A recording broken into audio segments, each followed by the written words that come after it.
Chapter 576. After leaving the kindergarten, Yang Yi returned to the coffee shop, parked his car, and went to the building of the School of Classical Music alone. The School of Classical Music was not far from the back door. It only took a few minutes to walk from the coffee shop. The building where the School of Classical Music was located covered a large area. Like the Chinese character Hui, the 4 floors surrounded a large garden-style patio in the middle. Because the patio area was large, the lighting was not as bad as other buildings of the same type. On the contrary, the well-taken care of green plants made people feel relaxed and happy inside. School had not started yet, but there were still sounds of music coming from the School of Classical Music. There were all kinds of musical instruments, including piano, violin, cello, and so on. Yang Yi could also hear people practicing flute, saxophone, and even the less popular harp and cymbal sounds. Not having the time to pursue these sounds, Yang Yi went to the 3rd floor and knocked on the door of the office of the deputy dean, Pang Buodong. Pang Buodong was a short, balding man in his 50s. He recognized Yang Yi at a glance. After all, Yang Yi had often occupied the headlines of major media outlets in the past year. He was also inextricably linked to Jiang Chuan. It was hard not to recognize Yang Yi's face. Pang Buodong did not know if it was because of Yang Yi's identity, or because of his relationship with the old man, Hu Songnan, but he was still very warm to Yang Yi. "Professor Hu said that you would come to our school to listen. I didn't dare to believe it. You are a big star, and you have composed a lot of songs. Why would you want to go back to university to study again?" Pang Buodong asked with a smile after chatting with Yang Yi. Pop music composition is not particularly profound knowledge. After a period of composing, I also realized that my own accumulation of knowledge is not enough. I need to learn more systematic knowledge of composition. Yang Yi explained humbly to Pang Buodong. Of course, Yang Yi did not tell him the real reason. But what he said was not a lie. There was indeed a reason in this regard. After a while, Pang Buodong stood up and said with a smile, "I believe that you don't need us to teach you the basics of music theory and solfeggio training. You can talk to the professor about harmony, polyphony, orchestration, music form, and so on. You can see which classes you need to listen to and which grades progress. I've already contacted a few professors. Let's go. I'll introduce you to them." Pang Buodong walked out with Yang Yi and headed in the direction of the composition department. On the way, a few students passed by and greeted Pang Buodong. They also saw Yang Yi. At first, these students didn't think much of it. When they reacted and turned around, they only saw Pang Buodong leading Yang Yi into an office. "Isn't that Yang Yi? What is he doing here?" The students looked at each other, but their curiosity was already bursting. At noon at Springfield Kindergarten, Lu Weisha's situation did not change much. She still found it difficult to communicate with the other students, and even with the teachers. It was not that the teachers did not speak English well. Springfield Kindergarten had very high standards for English teaching, and this requirement was not only a certificate, but also the standard of oral English. Teacher Mu, Teacher Shen, and Teacher Kai could all communicate with foreigners fluently in English. But what was the use? Teacher Mu and the others spoke quickly, and Lu Weisha did not understand. When the words were complicated, she did not understand either. On the contrary, Lu Weisha stumbled and spoke while gesturing. She was able to chat with Shishi and the others. This was especially true for Shishi. Under the stimulation of her friends, she dug up the foundation of English that she had forgotten for more than a year. Although she was not fluent in English, her pronunciation was not standard, and she did not know many words. She was about the same as Lu Weisha. When she could occasionally understand a sentence from the other party, she was so happy that she danced with joy. Therefore, when it was time for lunch, Lu Weisha also treated Shishi and her other friends as her lifesavers and followed them closely. On the first day of school, the kindergarten cafeteria was still in a mess. The new students in the lower class still didn't know the rules, and the other older students weren't any better. Perhaps after a summer of playing outside, they had forgotten how to behave in kindergarten. A large group of children hugged their lunch boxes and ran around, chattering like tens of thousands of ducks, almost turning the whole world upside down. sta_I_ko. Lu Weisha had been to a kindergarten in Sweden. In Swedish kindergartens, even the children who couldn't even walk steadily would be obedient. They would hold their plates in an orderly manner and line up to get their food. After they finished eating, they would even obediently put their plates in the recycling area. Hence, she couldn't help but mutter. This was also the most common sentence that Swedes taught their children from a young age. Line up properly. Note 1. But no one could understand it. Lu Weisha, what did you say? She asked enthusiastically. She's saying something weird again. Chun Shuryan made a funny face and chuckled at Lan Xian. Lu Weisha could more or less understand the meaning of say something. She tried to explain to Shishi in English. Get the line. She was still gesturing with her hands. However, Shishi could not understand the meaning of this sentence in English. A line was a line, but what did it mean when it was combined? Moreover, Lu Weisha was not right. The two of them looked at each other in confusion for a while. Shishi simply followed her own thoughts. She thought that Lu Weisha was afraid. Don't be afraid, Lu Weisha. We can help you. And you can eat with us. The little girl kindly patted her 2 cartoon lunchboxes and said, I will also help you, Lu Weisha. I also brought delicious food. Young Luochi was not so repulsed by Lu Weisha now. She also said along with Shishi, I can exchange with you. You give me your delicious food, give me some. Then I will follow you and give you some of mine. Lan Xian also said, but the little fat girl was obsessed with food. She looked at Lu Weisha's lunchbox and drooled. This is called sharing. Nan Zhaoyu felt that if he did not speak, he would not have a sense of existence. Hee sharing. The few children were happy. They did not know why they were laughing, but this smile also infected Lu Weisha, and she also smiled. However, when the teachers arranged a seat for them, everyone sat down and watched the other children skillfully take out a sumptuous meal from their lunch boxes. Lu Weisha was stunned. She hesitated for a moment, and then opened the lunchbox and took out a sandwich. A few pieces of vegetables, ham, and eggs. This kind of sandwich was actually quite delicious. But at noon, compared to other people's food, the gap between the rich and poor suddenly became obvious. Inexplicably, Lu Weisha felt like the wind blowing the fallen leaves in her heart. Don't think that the Swedes eat this kind of thing every day. The Swedes are still a little particular about food. They liked cold meals such as cold smoked or warm smoked salmon, pickled salmon, cold smoked pork leg, and all kinds of sausages. These were all common dishes on their table, and the cheese, toast, and all kinds of berry dessert pies were needless to say. But who asked Lu Weisha to prepare lunch for her father, David? It was just a sandwich.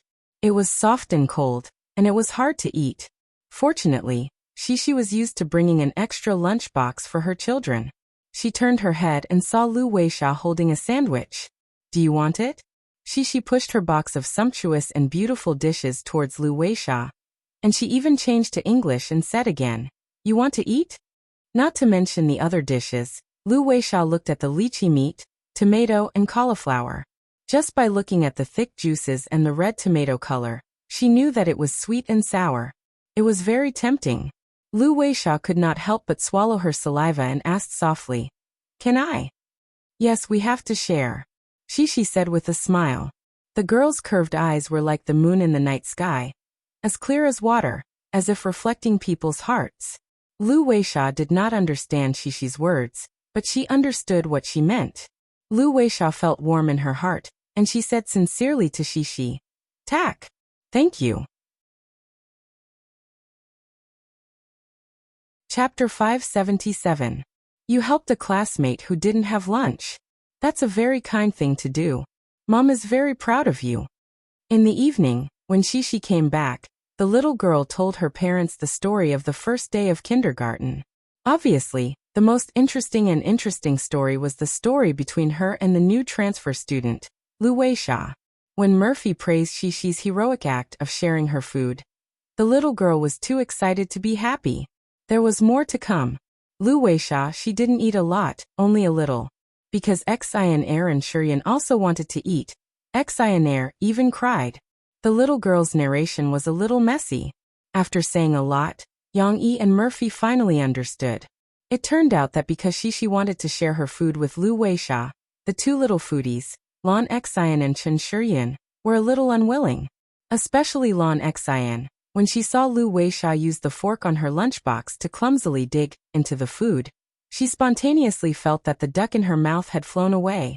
That sadness was suffocating. And then Lan Xian began to cry. The two children, Yang Luoqi and Nan Zhaoyu, stared blankly at the side. Chen Shiryan was even more unhappy and held her chopsticks in her mouth. Perhaps because Lu Weisha was a foreigner, it was difficult to communicate with her, so she didn't shout out. However, her emotions were on the verge of exploding.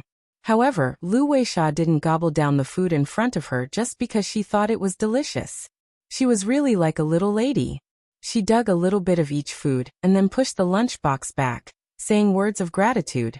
Lu Weisha didn't get a lot of food, estimated to be 2 or 3 mouthfuls for an adult, but Shishi's lunchbox was very big, and it seemed that the food inside hadn't been touched much.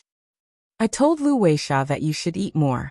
My papa's dishes are delicious, Shishi said to her parents. But she didn't eat. There was still a lot of food left, so the other children did not have any objections. Lan Xian, who was tearing up, saw it and wiped her tears away.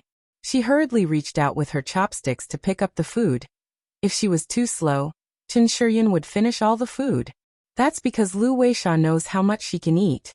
So after taking what she can eat, she won't take more to avoid wasting food. Yang Yi felt that this was a good opportunity, so he smiled and said to the happy Shishi, "You have to learn from Lu Weisha's strengths, such as her frugality. Will she finish all the food in her lunch box? You didn't waste food?" The little girl tilted her head and thought for a moment before nodding her head in realization. She still remembered that in addition to eating the food, Lu Weisha still finished the tasteless sandwich in small bites. In contrast, Lan Xian and Chen Shiryan didn't have the habit of being modest or frugal, especially Lan Xian. When she came to Shishi's house to eat and drink, she would eat her favorite dishes and leave more than half a bowl of rice in her bowl. Although this was a child's nature, Yang Yi didn't want his daughter to develop the habit of wasting food. Well, Shishi understands. She will grow up slowly. Murphy kissed her daughter's little face lovingly and said, "Tell Mom you Lu Weisha, and the other children can't speak English. How can you communicate with them?" When it was time to go to bed at night, Shishi was very sleepy, but she was still very excited. After Yang Yi finished telling her a story, he was ready to turn off the light and let her go to bed. "Papa, can you teach me more of Lu Weisha's words?" The little girl seemed to be sleep-talking. She raised her eyelids and whispered, "I don't understand what Lu Weisha is talking about." "You want to learn Swedish?" Yang Yi was a little surprised. "Or English?" "I don't know." The little girl might just be on a whim, but she really wasn't satisfied with the way she communicated with her new friends. She was looking forward to a better way of communication. "Well, Dad will teach you a few words tomorrow. It's too late today, go to bed early." Yang Yi gently touched his daughter's soft long hair and said softly, "Good night, Papa." Shishi closed her eyes with satisfaction. Yang Yi smiled, lowered his head, and kissed Shishi's little face. "Good night, my baby." Murphy's belly was getting bigger and bigger, and she was more sleepy, so she and Shishi were both sleeping. Yang Yi's work and rest schedule was more fixed, so he didn't feel sleepy so early, so he wandered to the study. "It seems that I have to buy some Swedish textbooks to learn." Yang Yi looked at his oversized bookshelf that was not half full, touched his chin, and secretly muttered. His daughter was so diligent and eager to learn. He couldn't let his daughter surpass him because of slacking off. He indeed only knew a little Swedish, but the foundation was good, so he believed that there wouldn't be too much of a problem for him to learn it by himself. He had to learn it by himself before he could teach his daughter. Microbroadcasting's influence was increasing day by day, especially because it provided a new platform for the public to express their own voices. The netizens' enthusiasm to participate in social affairs, entertainment gossip, and even some political issues became more and more intense. But its real power hadn't been completely unearthed by people yet. After brewing for a few days, the microbroadcasting of Zhuozai 888 finally blew up a big issue. Lin Mu, and withdrew from Singing Youth, and also exposed that Rong Huada's management company manipulated the results of the competition behind the scenes, and took advantage of the ignorance of the student group to set a contract trap to steal Thousand Miles Chuanshu's song. This series of events had been followed by reporters before this. However, the strength was not enough, and the public's attention to this kind of incident was not enough. Because Lin Muan withdrew from the competition, his image was deliberately exaggerated by some people, and it was already extremely bad, so the credibility of his revelations was greatly reduced. After that, the champion of Singing Youth was announced, and the winner was Enlay, who was signed under Mingsu Records. Although no one believed that Enlay, who was not as good as Lin Mu, and was qualified to win the championship, this also shattered Lin Mu and's accusation of Ronghuada's management company manipulating the competition. As for Thousand Miles Chuanshu, this group's reputation was too small, not to mention the whole country, even in Jiangqing City. Only Jiangchuan students called for an investigation on micro-broadcasting, but this influence was far from enough to topple Ronghuada. Ronghuada explained this matter to the reporters who asked questions about the contract dispute. After a period of public relations, the negative impacts seemed to continue to weaken, and they were about to be suppressed by them. But at this time, Zhuozai Luyu dug up some of the clumsy deeds done by Ronghuada and Tang Kaitai under his own micro-broadcasting. Although it was only some evidence that Huiyang had asked people to investigate openly and secretly, Luyu, according to the guidance of the mysterious man, fabricated some sensational plots. For example, at the beginning of micro-broadcasting, people angrily saw this description. "My father is Tang Rong. Child star Tang Kaitai drove outside the school 2 years ago and injured a student. He wanted to escape, but when he was stopped, he not only didn't wake up, but also arrogantly shouted to passers-by, thinking that the police dared not arrest him. This car accident did exist. It was included in the evidence that Huiyang had investigated, but it was not used in court. Because this car accident did not cause any deaths, but only a student's leg was broken. The Tang family spent money to keep the peace, and also used their connections to prevent the police who investigated at that time from leaking to the media. Therefore, this could only be regarded as an undisclosed scandal of Tang Kaitai. But in the story, the injury was blurred. Whether the injured person was alive or dead, the statement was vague. Let's just assume that he was dead. But how could the person who hit someone be so arrogant?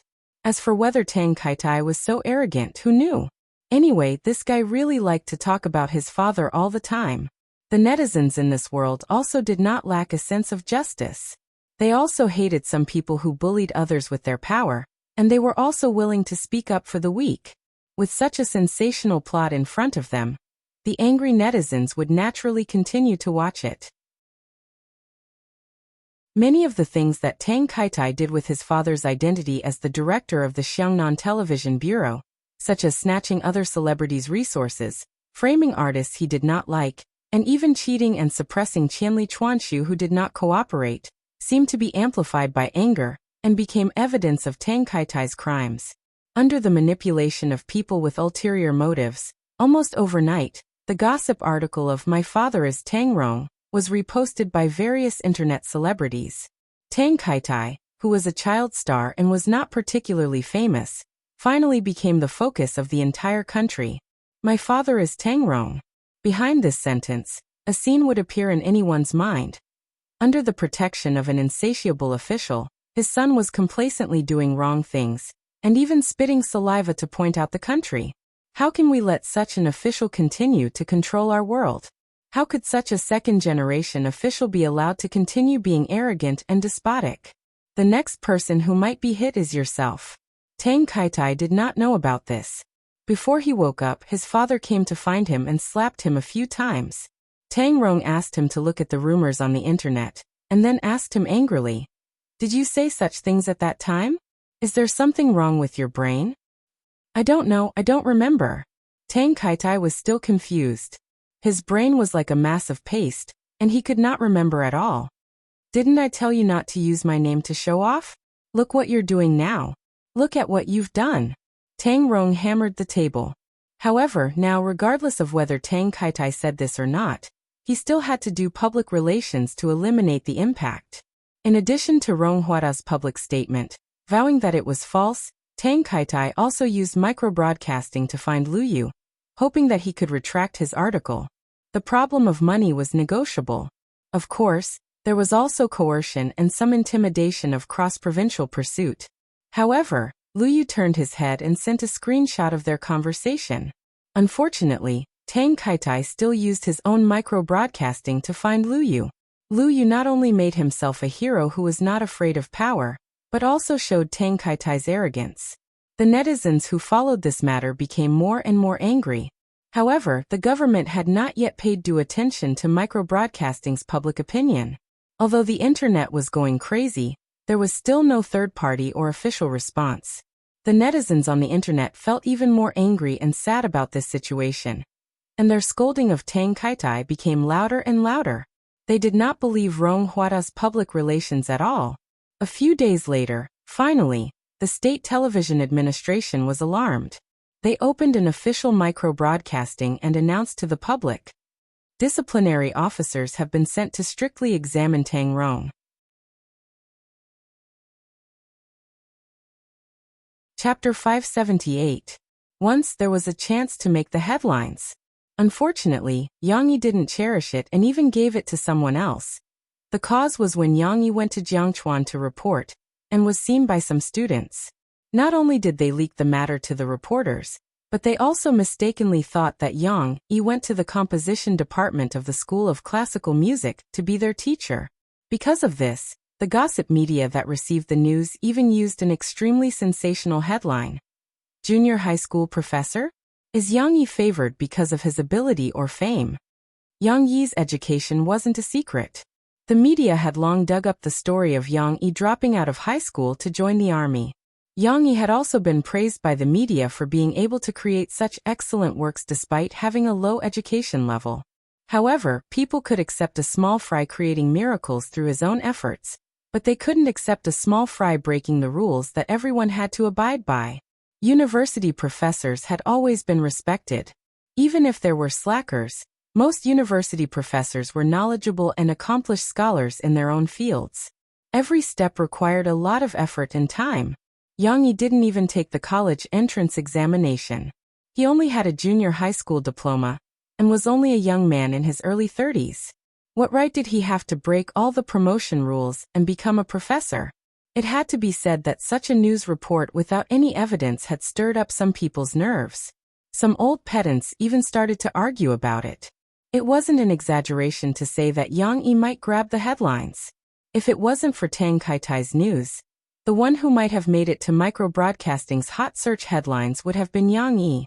Of course, some gossip media still used a large section to report Yang Yi's news. However, although these debates about Yang Yi's qualifications to be a professor quickly became one of the hot topics in society, it didn't have any meaning. Soon, the people who were arguing were embarrassed to find that Jiangqing Media University had officially clarified the matter. Yang Yi didn't appear in Jiangchuan to be a professor at all. Jiangchuan didn't have this intention either. Yang Yi was going to Jiangchuan to study, and he wasn't even going there as a student. Yang Yi was just an auditing student who wouldn't receive any diploma in return. He wanted to mock Yang Yi's incompetence. Even if he sat in on the class, did he still only have a junior high school diploma? This time, the media that had been slapped in the face gave up. They were too embarrassed to speak out on this matter again. However, some mainstream media outlets emerged and triumphantly slapped the mouths of the gossipy media outlets who had been scolding him. Then they praised Yang Yi's spirit of living and learning, and set Yang Yi as a good example that students should emulate. Yang Yi was too lazy to complain about the media's ability to do whatever they wanted. He didn't clarify either. While everyone was collectively scolding him for biting off more than he could chew, Yang Yi posted a micro-broadcasting post and uploaded a photo. He showed off the lunch that he had meticulously prepared for Shishi. Shishi said that her new foreign classmates like her dad's cooking very much, so she had to pack more food for them today. With one more person, she can't let the little ones not have enough to eat. In particular, the third photo is a big surprise. I prepared a dish from her hometown for Shishi's foreign classmates, Swedish meatballs. Micro-broadcasting, Shishi's family chef, also occasionally taught netizens how to cook. It's a very famous dish. The secret is to mix an appropriate amount of starch and egg white into the minced meat to make the meatballs firm. It's similar to the famous Chinese dish meatballs. However, the cooking method is different. It's fried in oil. When it's out of the pot, it's brown in color, rich in flavor and tender and delicious. If it's eaten with mashed potatoes, it's simply an incomparable enjoyment. It's a pity that mashed potatoes don't taste good when they're cold, so I didn't make it. I hope the children will like today's dish. Not to mention looking at the photo, just looking at Yang Yi's description made the netizens hungry. Regardless of the villains who came to make trouble, many Yang Yi's fans left comments on micro-broadcasting. Boss Yang is really a chef. He can even cook Swedish delicacies. I'm hungry just looking at it. Boss, can you not tempt me? Boo-hoo, I'm still on a diet. This is a chef who has been delayed by writing novels. No, this is a master chef who has strayed into the path of singing. No, Boss Yang Yi, when is your new book coming out? Don't just focus on cooking. How many months have you delayed the release of your new book? It had to be said that Yang Yi's fans were more than his fans. The comment section was occupied by many fans who urged him to release the book. The next day, Yang Yi responded to the fans' questions. On October 10th, the new book will be officially released. At the same time, there will be a big announcement. A very simple micro-broadcasting teased the nerves of all the fans. October 10th? That's not far away. And what's the big announcement? The fans were excited and looked forward to it. Leaving the netizens aside, Yang Yi used the Swedish textbook as a prop and really acted like a professor. However, this professor was a little shabby because he was wearing a singlet, shorts, and flip-flops. The only students he was facing were a little girl with big eyes and a pregnant woman who wanted to join in the fun. Oh right, if you include Steamed Bun, who was sitting beside Shishi, Yang Yi had 4 students. For no problem, Steamed Bun was no longer a little puppy. He was in a rapid growth period and looked a little like a big dog. Of course, his face was still tender, and his thoughts were still very childish. Under the careful care of Yang Yi's family, Steamed Bun was not like a normal village dog with a dirty head and face. On the contrary, his fur was very clean. His yellow fur was a little short and glossy, not much worse than a golden retriever. Moreover, that pair of quick-witted eyes were like 2 black gems, appearing extraordinarily intelligent. Her_mar_. Yang Yi did not start with the complicated grammar, and did not even write it down. Instead, he directly taught Shishi the pronunciation of some common words like before. This sentence means how are you? Come read it after me. Her_mar_do? It had to be said that a child's ability to understand language was faster than an adult's. Shishi blinked her big eyes and listened to her father read it twice. She could roughly pronounce it. Hey Madu. After he finished, Shishi turned to look at her mother. Murphy, who had nothing to do, also followed with interest. Madu.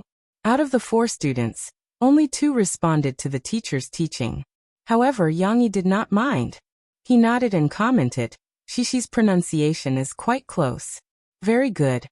After receiving the praise, Shishi was so happy that her eyebrows curved. She just sat on the sofa and twisted around. As she moved, Steamed Bun stretched out a front foot and placed it on Shishi's leg. It was unclear whether he wanted to remind Shishi not to move around, or if he wanted Shishi to play with him. Shishi hugged Steamed Bun, but she did not have time to play with him. What about me? Am I right? Madu. Murphy could not wait and asked Yang Yi, who had stopped. Mom's pronunciation is not good. It's a lot off. Yang Yi said impartially, come repeat it after me. Ho-ho, uvulatory sound, Madu. Humph, you clearly didn't let me hear you clearly. Murphy pouted and muttered a few times. However, this was just a little fun between her and Yang Yi. Without interrupting Shishi's learning, Murphy continued to recite with Shishi. Shishi saw that she was about to start learning again. She quickly sat down and recited with her father seriously. Here, the tongue should be slightly upward like this. Of course, some pronunciation corrections were still necessary. The little girl followed her father's tongue and looked at him with a smile. If it did not involve the confusing grammar, learning language was quite interesting, especially those strange pronunciations. To the little girl, it was like a small game.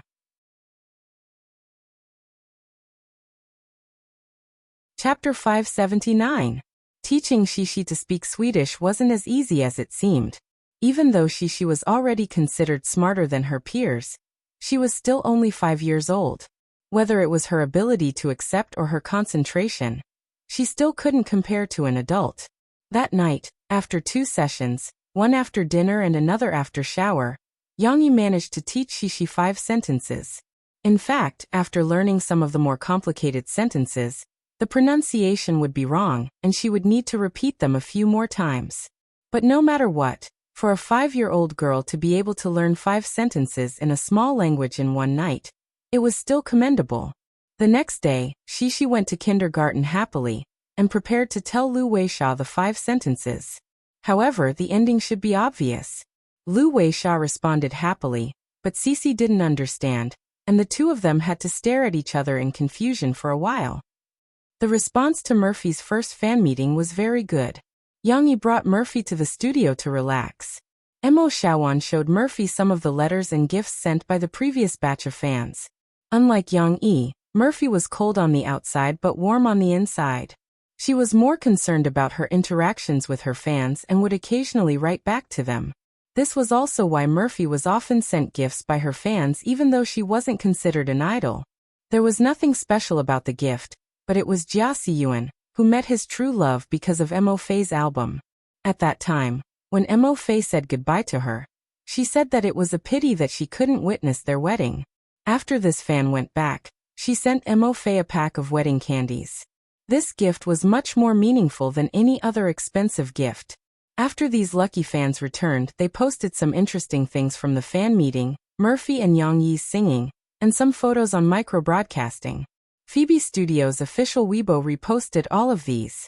These micro-broadcasting records made many fans who didn't get selected go crazy with envy.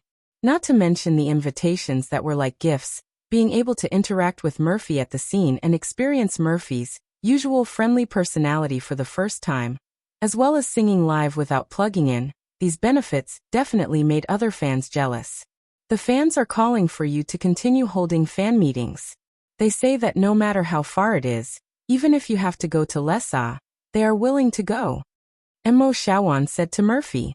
She looked at Yang Yi, but this still depends on your willingness and whether your body can take it. Murphy also looked at Yang Yi. Right now, not only did her body belong to her, she was also carrying an almost 8-month-old baby. So, she didn't have any ideas about this problem. Yang Yi saw the desire in Murphy's eyes. He pondered for a moment and said, "A few days ago, I went for a prenatal checkup. The doctor said that everything is fine. Also, this isn't the first time Murphy is pregnant, so there aren't many problems with her body. If you want to hold the second phase, try to end it in the first half of the month. The rest of the time, she will need to rest and wait for delivery." Yang Yi wasn't so old-fashioned. He still believed in science. Moreover, if he held fan meetings, Murphy would basically sit in a chair and Yang Yi would accompany her, so there wouldn't be any problems. The benefits were obvious. An appropriate job could keep a pregnant woman optimistic and cheerful. Including swimming, an appropriate amount of exercise could also help Murphy maintain a good physical condition, which was more beneficial for her future delivery. "I know." Murphy's face lit up and she nodded happily. "Also, control the duration a little. Just sing 2 songs in each of the 2 sections. Don't be too tired." Yang Yi said this to Mo Shawan. Mo Shawan nodded and memorized it. Today, Yang Yi came to the studio not only to take Murphy out for a walk, but also to talk to Mo Shawan about some business. "Shawan, is it troublesome to open a production company?" Yang Yi asked. "Brother-in-law, you mean a film production company?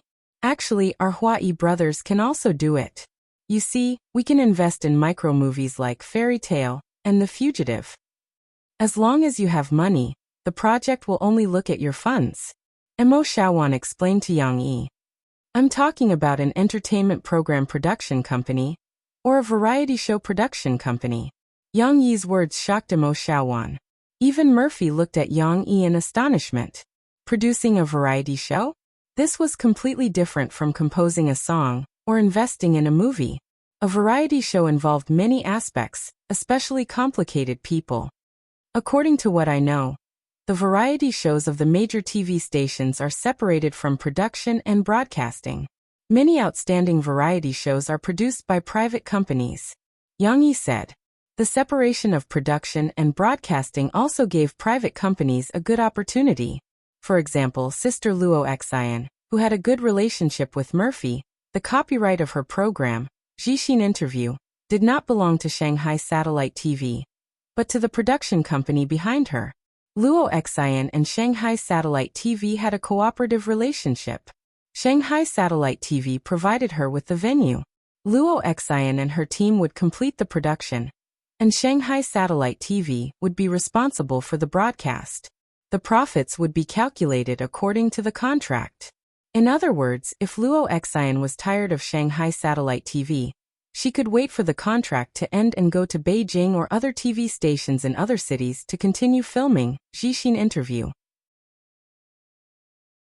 Correspondingly, Guangdong Province TV station's Fast Music was a program that completely belonged to the TV station, so the TV station had the power to decide the life and death of the host. Brother-in-law, if you want to do a variety show, I suggest you buy a production company directly. Mo Xiaowan knew that Yang Yi did not lack money, so she said the most effective way. Because the production of the program is not simple, if you want to build your own team from scratch, you will need to hire a lot of people. You might not even be able to find the talent you want. For example, this company, China Star Production. Mo Xiaowan picked up an entertainment magazine on the table that she had flipped through because she was bored and passed it to Yang Yi. China Star Production was doing well, and had produced 2 popular variety shows. But their boss was involved in a money laundering scandal, and was arrested. Now the bank wants to auction China Star Production. If I provide an idea for a variety show, the program flow, and some features, will they be able to perfect it and produce it for me? Yang Yi asked. Of course, China Star's production team is very good. Now many production companies want to take away their company's program and production team through the auction. Mo Xiaowan said. How much do you think it will cost? If you buy this company? Yang Yi asked. 1 or 200 million. I'm not sure about this. Maybe because their program is more popular, it will be more expensive. But the most important thing is that China Star Production is going to be auctioned. Who knows how many people are eyeing it? Mo Xiaowan said. Brother-in-law, give me 2 days. I will let you know after I get someone to investigate. Yang Yi nodded. Actually, Yang Yi did not care about the programs produced by China Star. The main thing was that Yang Yi had to get the production team of this company. He could bid for the program first and then resell the program that he did not want to others. At the same time, on the other side of Jiangcheng, in the Jiangnan military camp, Guo Debao was carrying 2 big boxes and walking on the road. These 2 big boxes were local specialties that his mother had sent to him. They were candied fruits that were grown at home. They were not worth much, but they were delicious. His comrades loved to eat them. So Guo Debao's family would send him a batch every few months for him to eat with his comrades. Actually, the express delivery had arrived half a month ago. But at that time he was participating in the military competition in the grassland. So when he came back today, he packed up and hurried to the door to get it. Later, I will open it and let everyone have a taste. Then I will call home. Guo Debao thought. Suddenly, there was a clear shout behind him. Baldichong. Oh no, Guo Debao. It was not scary, but it was too sudden. Guo Debao almost threw the 2 boxes away and turned around to fight back. There were bottles and jars inside. If he threw them away, they would be gone.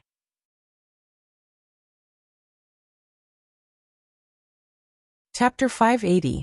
The Media University of Jiang City was the best university in Tingshan, even in the whole Jiang City. Every year, the freshmen's military training was arranged in the Jiangnan military region. Yang Huan had been in the military training for a few days. Unlike the other girls in the class who cried for their parents and had to put on makeup, Yang Huan adapted well. She performed the best in the marching and field exercises, and was often praised by the instructor in her class. However, this also caused her to be ostracized. Other than a few good friends with similar personalities, many of the girls in the class were hostile towards her. It felt as if they were guarding against her snatching their boyfriends away from them. Yang Huan could choose to ignore them.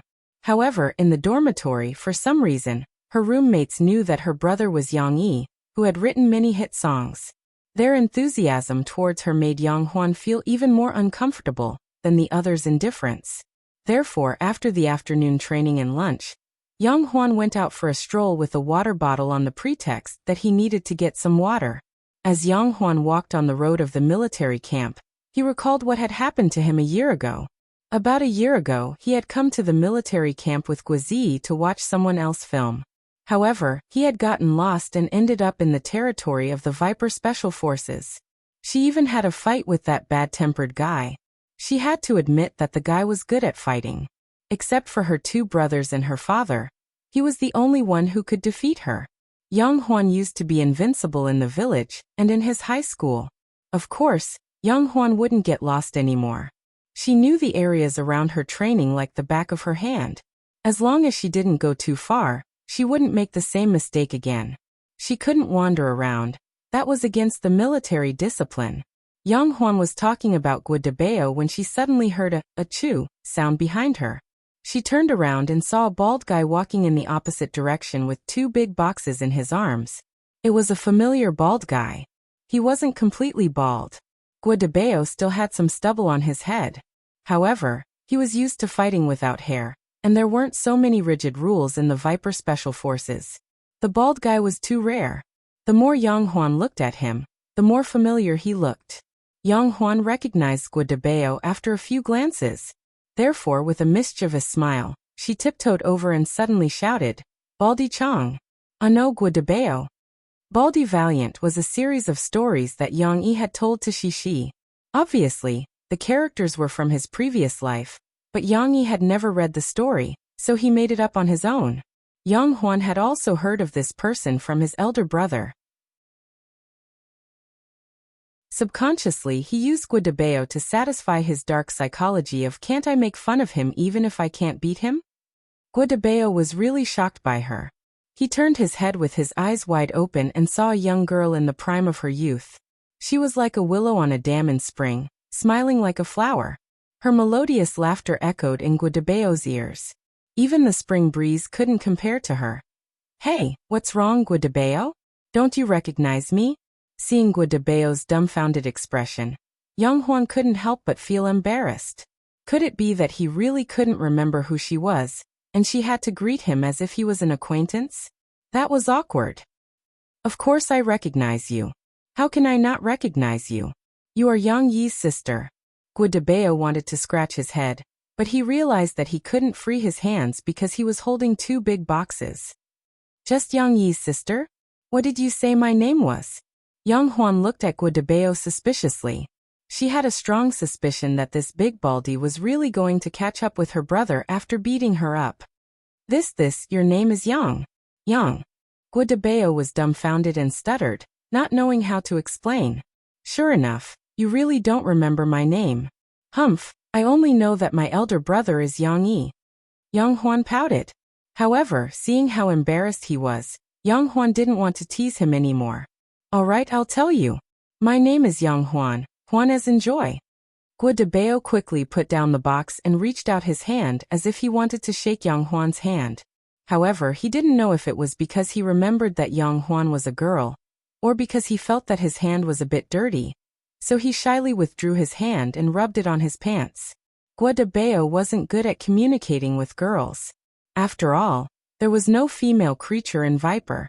At most, he had seen a few in the military hospital, but they were all old doctors who had passed menopause. Facing Yang Huan, he didn't know what to say.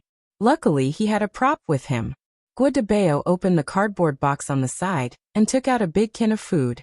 He handed it to Yang Huan and said, "I'll treat you to some canned food. This is a local specialty from my hometown. It's all homemade, and the ingredients are absolutely healthy. By the way, what kind do you like? These are preserved peaches, made from peach flesh. I also have pears, apples, green plums." "All right, that's enough. I'm going to drool if you keep talking." Yang Huan glanced at the big can of food in Gui Debao's hand, licked her lips and said helplessly, "Gui Debao, thank you for your kindness. But I'm in military training right now. I can't put this in the dormitory. I'll be screwed if the instructor catches me. Yeah. Guo Debao scratched his bald head, not knowing what to say. However, he finally understood why Yang Huan was wearing a military uniform in the military camp. He had thought that Yang Huan had joined the military. The two of them looked at each other in silence for a while. Guo Debao said hesitantly, "Do you want to try it now?" He opened the bottle and handed it to Yang Huan without hesitation. Yang Huan was a bit hungry. The candied fruit looked very attractive to girls, and she had been eating meat every day in the canteen.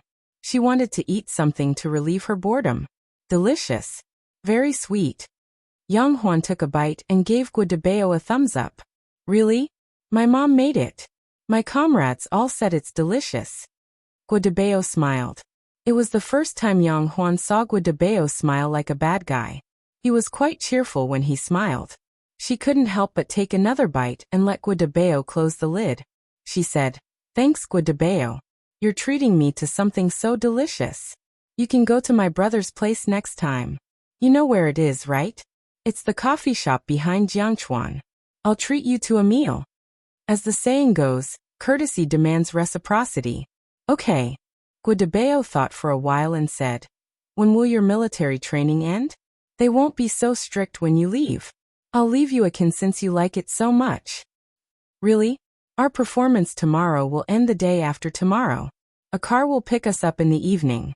Can you give it to me when you're free?" Yang Huan didn't stand on ceremony with Guo Debao.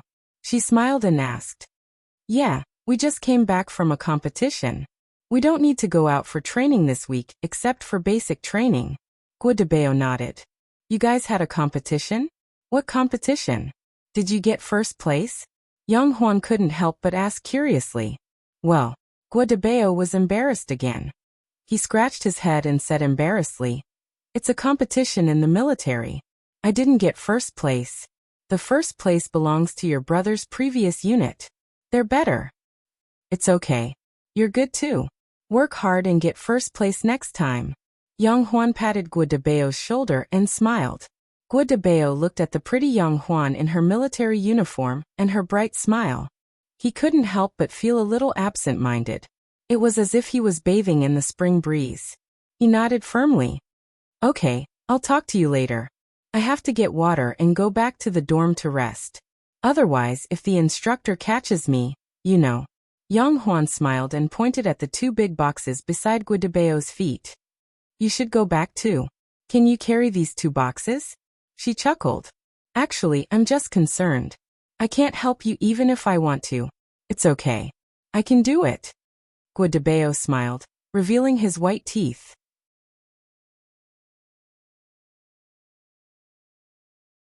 Chapter 581. October 10th. It was a rare weekend. Mu Yuqing did not stay at home. Instead, he appeared in a big shopping mall near his house. Of course, Mu Yuqing did not like shopping. He was in the bookstore. Like the others, he was holding a copy of Yang Yi's new book and queuing up to pay for it. Yang Yi's identity was different now. Not only was he a best-selling author, but he was also a songwriter and a singer. Therefore, for his own benefit, the owner of the bookstore was more than happy to arrange a heavy promotion for Yang Yi's new book. The eBay at the door and the posters on the floor-to-ceiling display were all about the new book in Mu Yuqing's hands. Relieving Grocery Store. Not only do we sell groceries, but we also provide advice on troubles. Whether you are struggling, hesitating, or in despair and pain, we welcome you. After Journey by Night, Yang Yi's new non-children's novel is another one. It is not online literature, nor is it a mystery novel. However, it incorporates the essence of these genres. The story is brilliant, gripping, and subverting people's imaginations. This grocery store can help you find the lost things in modern people's hearts. Mu Yuqing could not help but want to flip open the book and read it carefully.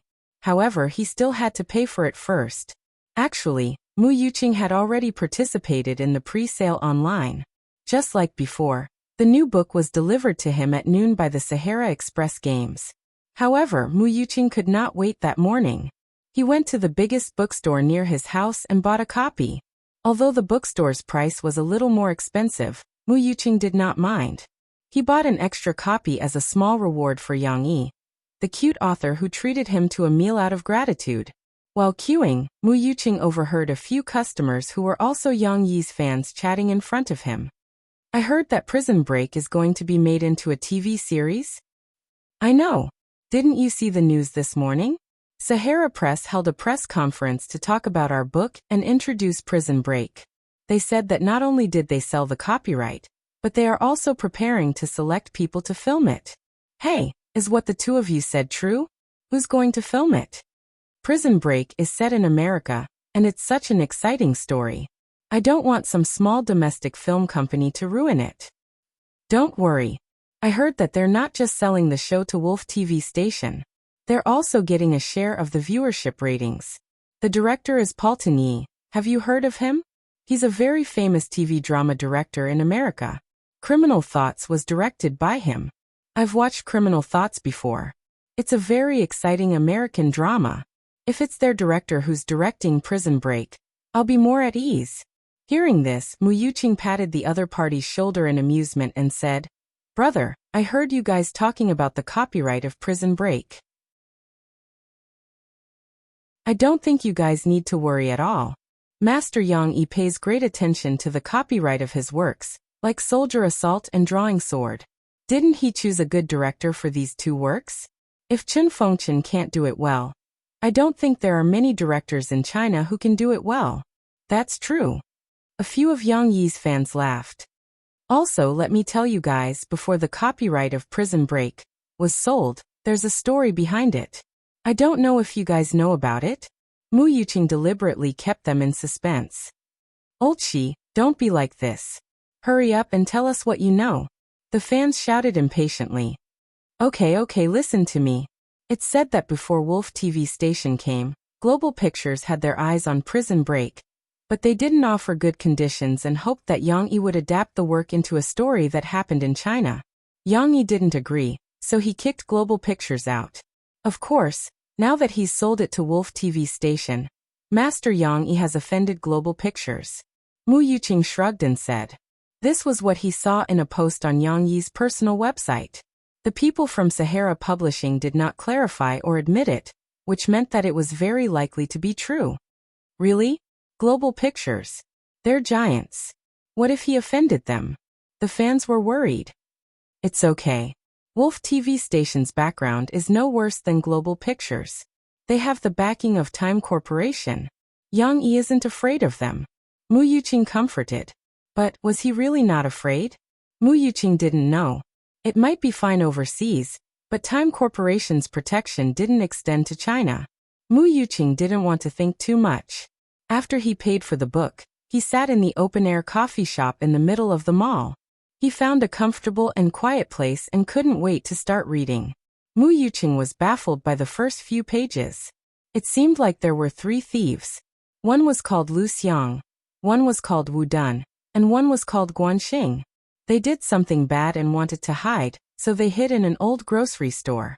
The description in the middle, such as the rusty washing machine in the grocery store, the dusty slippers, and the envelope that suddenly appeared, made Mu Yuqing confused and slightly creeped out. Could it be a horror story? If it was a horror story, then it wouldn't be good. Mu Yuqing didn't like horror stories. He was afraid of ghosts. It was still summer in Yangcheng in October. The scorching sun outside was scorching the earth. But the air conditioner in the mall was on. Mu Yuqing's short t-shirt was still sweating. It was obvious how resistant he was to ghost stories. But due to his great trust in Yang Yi, Mu Yuqing endured and continued reading. But as he continued reading, Mu Yuqing couldn't help himself. Relieving grocery store wasn't thick and it was small. Compared to Journey in the White Night, the word count was at least half. The story only had 5 chapters. Of course, each chapter had a few small sections. But unknowingly, Mu Yuqing had already flipped through half of it. The story was beyond Mu Yuqing's expectations. Even though he had high expectations for Yang Yi, he didn't expect this book to be more imaginative than Journey in the White Night. First of all, just as Yang Yi said, it used the most common element in web novels, time travel. But the writing style in this book was so sophisticated that Mu Yuqing couldn't see any trace of web novels. Secondly, a puzzle-solving game that the grocery store owner, Grandpa Jiang, played with children had evolved into Grandpa Jiang's persistent work to point out the direction of the souls of some people who had lost their minds. Now, in this story, 3 thieves who made people doubt their character were coincidentally answering the questions of some people who had vague disputes in this grocery store that had fallen into a space-time bug. This series of stories that made people think deeply, and these choices that people might have made inadvertently, were like a stone thrown into a lake, creating ripples. These ripples slowly expanded and finally formed a surprising entanglement. The past, the present, and the future gradually merged together. It was very exciting. Mu Yuqing's coffee was cold. He didn't have time to take a sip. He couldn't bear to put down the book. During this time, the courier from Sahara Express called him. Mu Yuqing couldn't bear to go back, so he had to call his neighbor to help him sign it. He still wanted to continue reading, but unconsciously Mu Yuqing suddenly burst into tears. Yes, a man, sitting in an open-air coffee shop in the middle of a shopping mall, holding a book and crying. His emotions came so suddenly that Mu Yuqing forgot to wipe his tears to prevent others from seeing him as a joke. That wasn't important. What was important was the second chapter. All the previous stories were about a man named Song Ke. He didn't have a very good musical talent, but he still persisted and worked hard for his music dream. Mu Yuqing read the letter that the thieves wrote to Song Ke. Your persistent pursuit of music will not be in vain. Someone will be redeemed by your songs. The music you create will be passed down. He thought that Song Ke was going to succeed. But, who would have thought that Song Ke would sacrifice himself to save the children in a fire in an orphanage's performance event? Red light and darkness surrounded him at the same time. It seemed that someone was calling him, but he was powerless to answer. Ah, it's like this. Now is the final moment. I just have to keep believing, right? If it's really like what the letter says, Dad, I've left a footprint, right? Although I've lost a battle. Song Ke's inner monologue before his death made Mu Yuqing shed tears. He finally understood why the thieves wrote that sentence in the letter. Please always believe in this, until the last moment of your life. It turned out that the thieves already knew that Song Ke was going to die, and the little girl he saved would also step into the music world with his music, so that his music would be passed down. In the afternoon, Mu Yuqing finally finished reading Relieving Grocery Store. The moment he closed the book he couldn't help but smile, but there was also a lot of reluctance. The whole story seemed plain, but the short stories in each chapter were full of ups and downs, and it was very exciting. But wasn't the most beautiful thing still the intertwined connection between people in this letter? Mu Yuqing suddenly remembered a sentence he had read before. The water surface wrinkled by the wind, the faint fragrance of unknown wild flowers in the distance, the water plants gently dancing under the clear water, and the slight smile of strangers passing by on the wrong boat are all essential elements that make up this happy picture. And they are also fetters that can't be easily abandoned, just like our lives. The origin of these beautiful words could no longer be found, but so could the emotions that this book brought to him. Mu Yuqing took a sip of the cold coffee that seemed a little bitter, and Yang Yi's new song rang in his ears. It wasn't his imagination, but the shopping mall was indeed playing the song that Phoebe Studio released a few days ago, and then it became popular with many people. Because I just happened to meet you, leaving a footprint is beautiful. The wind blows, the flowers fall, and tears fall like rain, because I don't want to be separated. Yang Yi's falsetto, like a girl's voice, plucked at Mu Yuqing's heartstrings. This song was very nice, just like his new book, great. What beautiful day. What a wonderful day. Although Mu Yuqing didn't have lunch and his stomach was rumbling, he was in a good mood. He still said a few words in English, held his book and danced. He didn't care about other people's curious and interesting gazes as he walked out. A science guy could also be very flirtatious.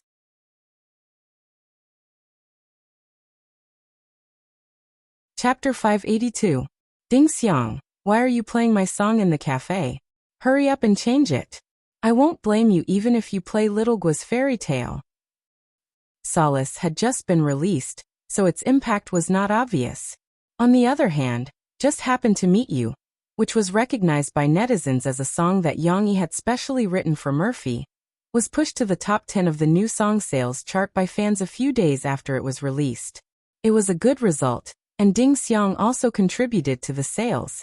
The song Just Happened to Meet You, that was playing in the coffee shop, was the single that Ding Xiang bought online. Only Yang Yi felt a little awkward. He felt a little uncomfortable as he listened to his fake female voice echo in the shop. In the first place, he was not very willing to record this song. At home, it was one thing for him to use this song to confess to Mo Fei, but it was another thing for him to sing this song to others outside of his home. A man who was 187 meters tall, with muscles as thick as Yang Huan's thighs, was singing the song with a fake female voice. The scene was simply too beautiful. Yang Yi was still a little embarrassed, but because of Murphy's instigation, he recorded it in the end, and it spread all over the country. In his previous life, the doctor held a concert with a feather, and his brother had long hair and dressed up flirtatiously during his concert, as if he was a woman. If they could do it without caring about the opinions of the world, why would Yang Yi be worried about others pointing fingers at him? Moreover, this song was indeed sung for Murphy. Of course, at this time, Yang Yi was still a little uncomfortable listening to his own song in his own coffee shop. Is it okay? Brother Yang, this song of yours is very nice. Everyone likes it. Some customers even ordered this song yesterday.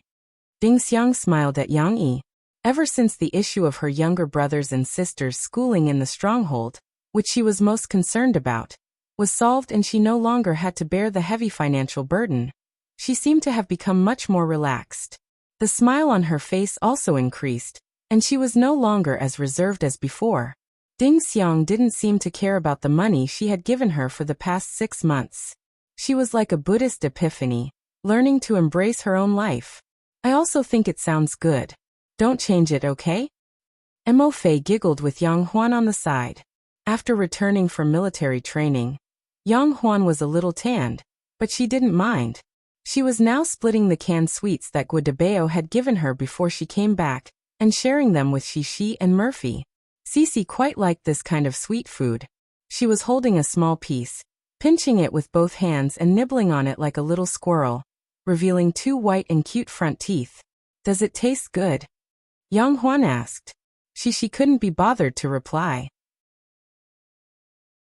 Her little mouth smacked her lips as she chewed. The sweetness flowed from the tip of her tongue to her heart. Although she didn't answer, her big, happy eyes were filled with the answer. Murphy also ate a piece. The sweet and sour preserved peach was soft, tender, and refreshing, which suited her taste. She couldn't help but answer for her daughter. It's very good. Where did you buy this canned food? Murphy asked curiously. Although she politely stopped eating, she still wanted to eat it, so she planned to ask Yang Yi to buy some for her. I didn't buy it. I went to military training. I happened to meet the bald guy who fought with me last year, Guadabeo, and he gave me a can. Yang Huan said with a smile and stuffed the can over. Sister-in-law, since you like it, take it back and eat it. How can I? Someone gave it to you, and you haven't eaten it yet. Murphy quickly waved her hand. Auntie, I want more. Xixi finished her small piece and sucked her fingers reluctantly. She looked at Yang Huan and said eagerly, Eat it if you want. Yang Huan opened the lid and let Xixi reach in. Thank you, Auntie. Xixi's eyes lit up. She smiled happily and reached her little hand into the can. Normally, an adult would only be able to put their finger into this kind of wide-mouthed bottle, but for Cici's small and delicate hands, it was just enough to fit inside. Xixi looked at the glass side of the can, and picked out a big piece of preserved peach. Then she continued to eat happily like a little squirrel. After taking care of Xixi, Yang Huan said to Murphy with a smile, Sister-in-law, it's okay. I came back last night, and ate with Sister Ding Xiang. You can take it back and eat it. Now you are the most important person in our family. Murphy was too shy to take it. When she and Yang Huan were pushing it back and forth, Yang Yi came back helplessly. Seeing this, he asked them for the reason in confusion. Sai, I thought it was something serious. Guadabeo gave it to you, right? Yang Yi smiled. Yes, his parents made it. They sent 2 boxes over, but they split them up. I only have 1 can. Yang Huan quickly said after understanding Yang Yi's intention. She was worried that Yang Yi would make things difficult for Guo Debao. It's fine. His parents made it. I can ask Guo Debao to call his parents and ask them to make more and send it over. We can calculate the costs later. Yang Yi said with a wave of his hand. He was not too bothered. In his previous life, this kind of private workshop had become popular through WeChat. It was common for people to ask their friends to buy things for them. I don't think Guo Debao will take your money, but I don't think his family is very rich, Yang Huan said. That's true. Guo Debao is a very honest person. Yang Yi rubbed his chin and fell into deep thought. Forget it if it's too troublesome. Murphy tugged at Yang Yi's hand. She was worried that it would make things difficult for Yang Yi. After all, he needed a favor. I told you to give it to me. This kin is for my sister-in-law. I can't eat so many sweet things anyway, Yang Huan said with a smile. Yang Yi would not care so much if it was something else. However, it was Murphy and Shishi's favorite food, so Yang Yi took it to heart. Yang Yi had an idea after thinking for a while. It doesn't matter if it's money or not. I'll repay Guo Debao in other ways. Huan, don't worry. Yang Yi picked up the candied fruit with a smile and said, I'll give this to Murphy first. I'll pay you back with interest when Guo Debao sends the candied fruit to me. Yang Yi's idea was to return the favor. Since Guo Debao might not want money, Yang Yi decided to help him. For example, he could ask Sahara Online Mall to sign a contract with Guo Debao's parents for the candied fruit. They would be able to sell their products on the mall. It would give them a good market. Of course, there were other problems in the process, such as formalizing the small workshop in the village and controlling the quality of the products. He would fork out some money and ask Sahara Online Mall to help Guo Debao's parents solve these problems. It would be a way to repay their kindness for the candied fruit, even the principal and the interest. Why do I feel like I've become a businessman? Yang Huan said with a smile. Now that you mention it, I just remembered that you're still a student. Why are you so free today? Instead of studying or helping Ding Xiang, you're just wandering around? Yang Yi raised his eyebrows and said, I'm already so old, but I'm still studying. Why don't you learn from me? Yang Yi also shook Samuel Adler's tool arrangement method tutorial in his hand and assumed the posture of a strict elder brother. I just came back from military training yesterday. I'm so tired. Can't you let me rest for a day? Yang Huan pretended to be wronged and looked at Murphy. Sister-in-law, my elder brother is bullying me. Murphy watched the siblings bicker with amusement. However, Murphy still helped to persuade Yang Yi. All right, it's a special day. Let Huan have some fun. You're the only one who spoils her. Yang Yi smiled helplessly. He picked up the coffee pot on the table and went to the bar to ask Ding Xiang to pour some more. Hee, sister-in-law, you're the best. Yang Huan walked over happily, sat on the edge of the seat, and held Mo Fei's hand affectionately. At this moment, Shishi had finished the candied peach in her hand. However, it seemed that she had not had enough. She looked at the canned food in front of her mother. I want more.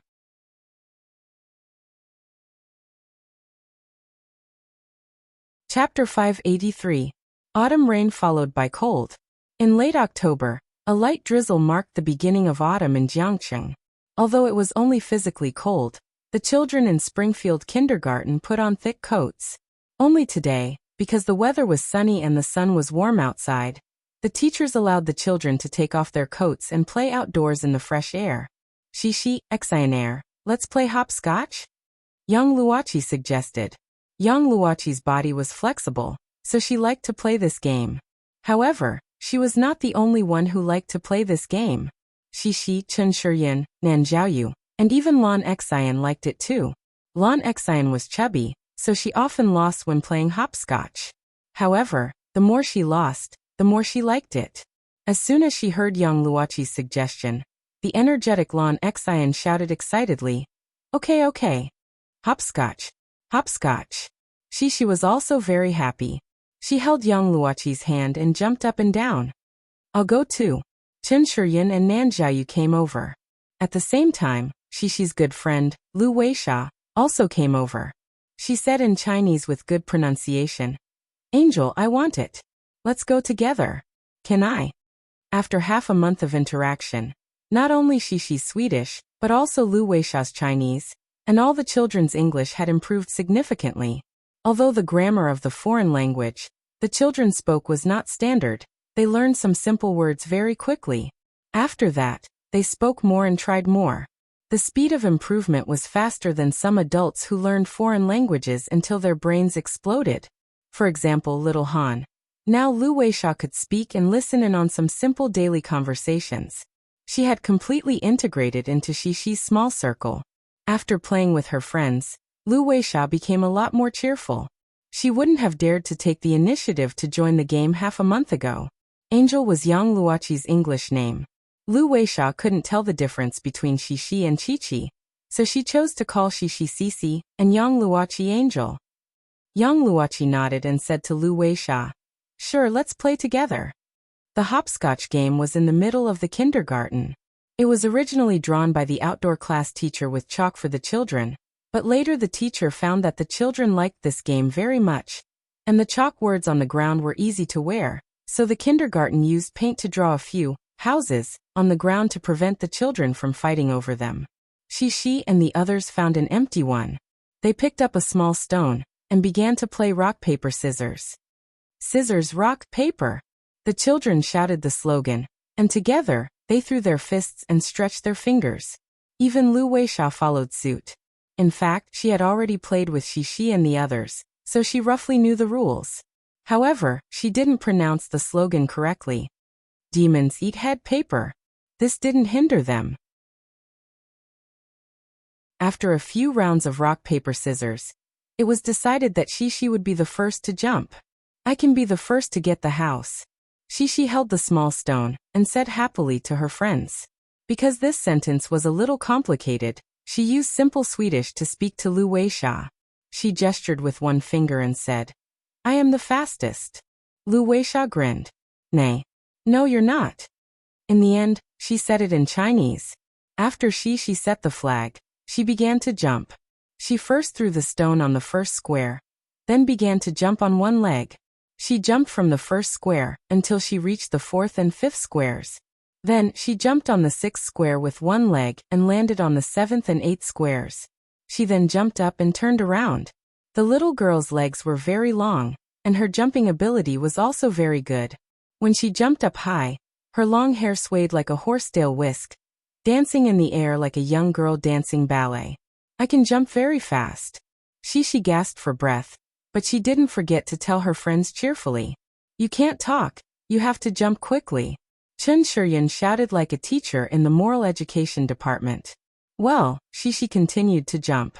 She jumped back to the second square, then bent down on one leg to pick up the small stone on the ground. The little girl was swaying and her right leg was shaking. When she finally bent down, Xishi couldn't support herself. She supported herself with her two small hands on the ground and picked up the small stone. This posture was quite worrisome. Fortunately, the ground was very flat and covered with a layer of smooth plastic that looked a bit like a poster.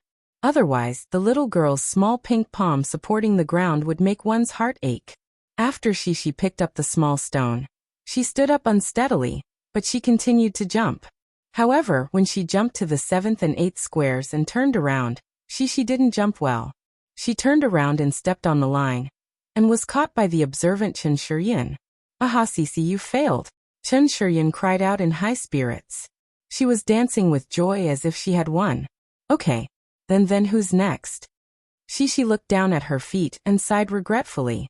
Then, like a little adult, she picked up the small stone and asked, My turn, my turn." Nan Zhaoyu couldn't hold back and happily ran over to take the stone. The other children pointed at Nan Zhaoyu and said, His turn, his turn." Lu Weisha was also grinning from ear to ear.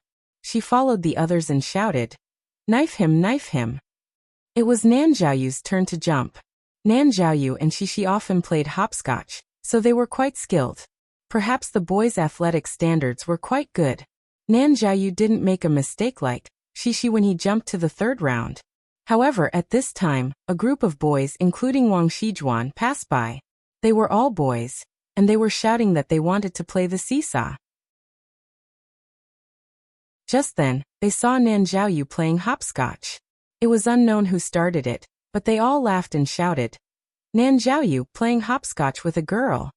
Nan Zhaoyu is also a girl, right? He plays with girls every day." Not only did they say that, but they also made funny faces at Nan Zhaoyu. Nan Zhaoyu's heart was still quite fragile. When he heard these guys shouting, he jumped the wrong way. He didn't wait for Chen Shiyun's reminder. He pouted and walked down with a sad face. What did they say? Lu Weisha didn't understand, but from their expressions, they definitely didn't say anything good. She couldn't help but ask Shishi. "Don't quarrel." Shishi was angry, but she didn't have enough confidence to say that to the boys. Ha ha ha.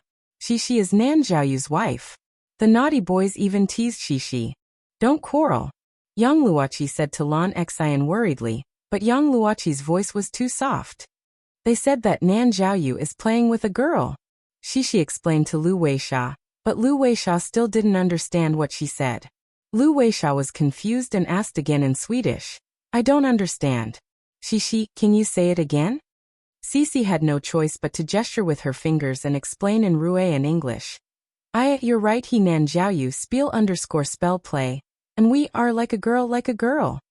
Lu Weisha understood, but it was just as she had expected. "No."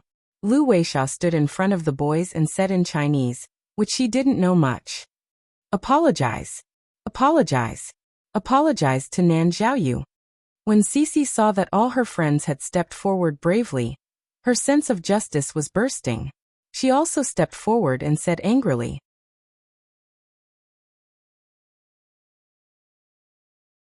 Chapter 584. When they were in the middle class, the children's gender consciousness had not yet awakened. However, as they began to grow up a little and were instilled with different ideas in their daily lives, the little boys and girls seemed to have begun to draw boundaries. It could not be said that they were completely separated. Like Nan Zhaoyu, some boys still played with their original friends, and Wang Xian would sometimes follow her brother Wang Shijuan. However, some boys had more sensitive thoughts. Wang Shijuan gradually became disgusted with his sister following him, afraid that his friends would laugh at him. But today, what they said was a bit too much. Shishi did not have a complete understanding of the term wife, but she still felt very uncomfortable. How could these boys be so bad? They laughed at Nan Zhaoyu, and now they were talking about her? That mischievous grin made Cici feel wronged and angry at the same time. Lu Weisha's education since she was young did not teach her to be submissive. She bravely stood up for her friends, which also gave Cici and the others courage.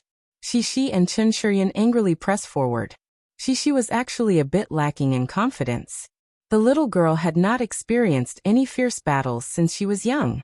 She panicked when she was about to quarrel with others. "You have to apologize to Nan Zhaoyu." No, I don't apologize. I'll tell Teacher Mu," Shishi said to the boys with a trembling voice. She even used Lan Xian's big move, "Tell Teacher Mu." Yang Luoqi and Lan Xian also followed, but Yang Luoqi was more flustered.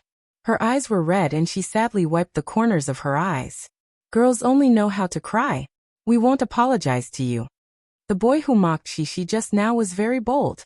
He made a face, snorted, and shouted loudly. It was not as simple as quarreling. The boys developed later. Lu Weisha, Shishi, and Chen Shiyun were actually taller than them, especially Lu Weisha. The sense of oppression from her height made these boys feel that they were not manly enough. Naturally, they were eager to resist. "You need to apologize," Lu Weisha insisted. "I'm not playing with you. We're going to play in the sand."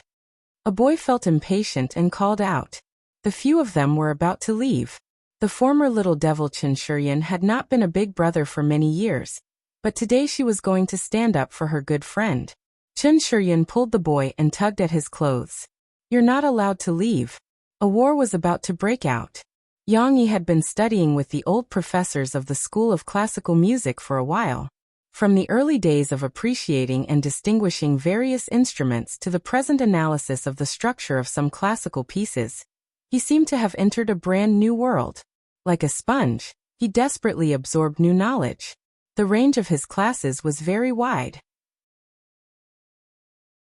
Sometimes he would follow the second-year professors, sometimes he would go to the graduate classes, and sometimes he would ask the professors to talk to him about some of the things he wanted to know. Therefore, during the day, he would send Shishi to kindergarten and send Murphy to the studio to record songs by herself. After that, he would go to Jiangchuan for classes. In his free time, he would drink 2 cups of coffee at the coffee shop. His days were very fulfilling. After 2 classes, Yang Yi strolled around the campus. He wanted to walk around and feel the freedom of a university student. Then he would go back and drive Murphy to lunch. But on the campus, Yang Yi saw an old acquaintance. Tang Kaitai. Yang Yi saw Tang Kaitai, but Tang Kaitai did not see him. And at this time, Tang Kaitai was intercepted by a few angry students. Yang Yi saw it and raised his eyebrows. He went to the side and stood behind a big tree. He pretended to look up at the canopy, but his ears were listening to their quarrel. Get lost. I don't have time to talk to you. Wow, my dad is Tang Rong. You really talk big. But your dad has been suspended. I'm afraid he will go to jail. You can't be arrogant for more than a few days, right? Tang Kaitai's face turned red and white. He gritted his teeth and said, Who said my dad will go to jail? It's just an investigation. My dad will be fine. When he comes back, all of you will remember this. So what if I remember? I'm studying architecture. Can your dad not let me find a job? Damn, you even framed Qianli Chuanshu. I don't like you for a long time. There was a boy who was in the same school as Lu Xiaoshu. He stood up for Qianli Chuanshu and fiercely spat in front of Tang Kaitai. Who said that I framed them? You have to take legal responsibility for what you say. Qianli Chuanshu signed the contract. Who told them to be so stupid? They didn't listen to the company, so they deserve to be frozen. Tang Kaitai shouted angrily. He was also angry and did not want to let the other party feel comfortable. Sure enough, the boy was enraged. He exposed his sleeves and shouted, What did you say to me? Say it again and see if I don't beat you to death. Tang Kaitai was actually a little scared, but he still wanted to save his face and shouted, Come on, hit me. See if my lawyer will send you to jail. Pauper. Luckily, a few friends held the boy down and did not let the boy hit Tang Kaitai impulsively. Ignore him. This kind of person is a grasshopper after autumn.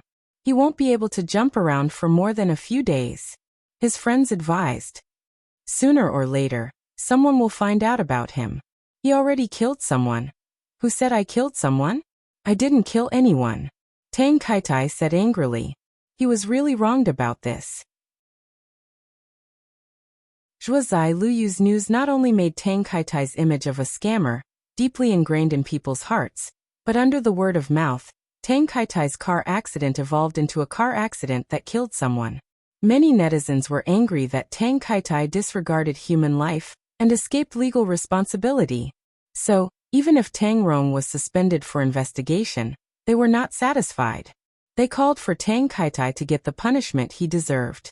Some extreme netizens even hoped that Tang Kaitai would pay with his life. You have done too many bad things. You will get retribution. It's not that there won't be retribution. It's just that the time hasn't come yet. The few students who stopped Tang Kaitai did not quarrel with Tang Kaitai anymore. After all, they were just students, not thugs. They stopped Tang Kaitai just to ask if his conscience was eaten by a dog. Don't be arrogant. I will come back sooner or later. Tang Kaitai saw that they were leaving and could not help but say a harsh word. But in fact, Tang Kaitai did not know what to do in the future. His father had been isolated for investigation, and the family was in a mess. Tang Kaitai also came back to school to get something. As a young master, he had long lost the halo of the past. When he walked on campus, he was like a rat crossing the street. He was despised, ridiculed, and almost beaten up. But the pride in his heart made him unwilling to bow his head. After Tang Kaitai angrily took his things and drove away, Yang Yi walked out from behind the big tree where he was hiding. He who is unjust is doomed to destruction.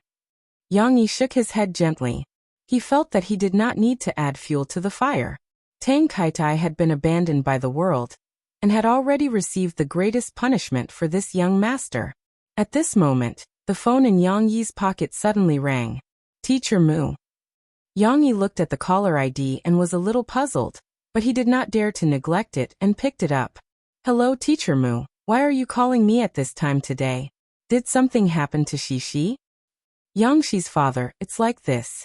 Yangxi fought with other children in kindergarten. Do you have time to come over and take a look? It's not very serious. Teacher Mu did not finish his words. Yang Yi, whose heart was in his mouth, interrupted her. I'll be right there. Yang Yi turned around and ran to the back door to get the car from the coffee shop. Shishi fought with other children? Was she injured? Yang Yi's mind was not filled with why Shishi would fight with other children, but he was worried about his daughter's safety. On the way, as he drove, Yang Yi called Murphy and told her not to worry about Shishi's situation. At the same time, he asked Mo Xiaowan to take care of Murphy and take her to lunch at noon. Murphy was also worried sick. She repeatedly asked Yang Yi to call her when there was any new news.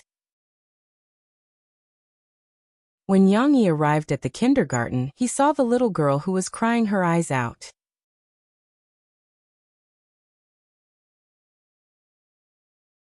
Chapter 585.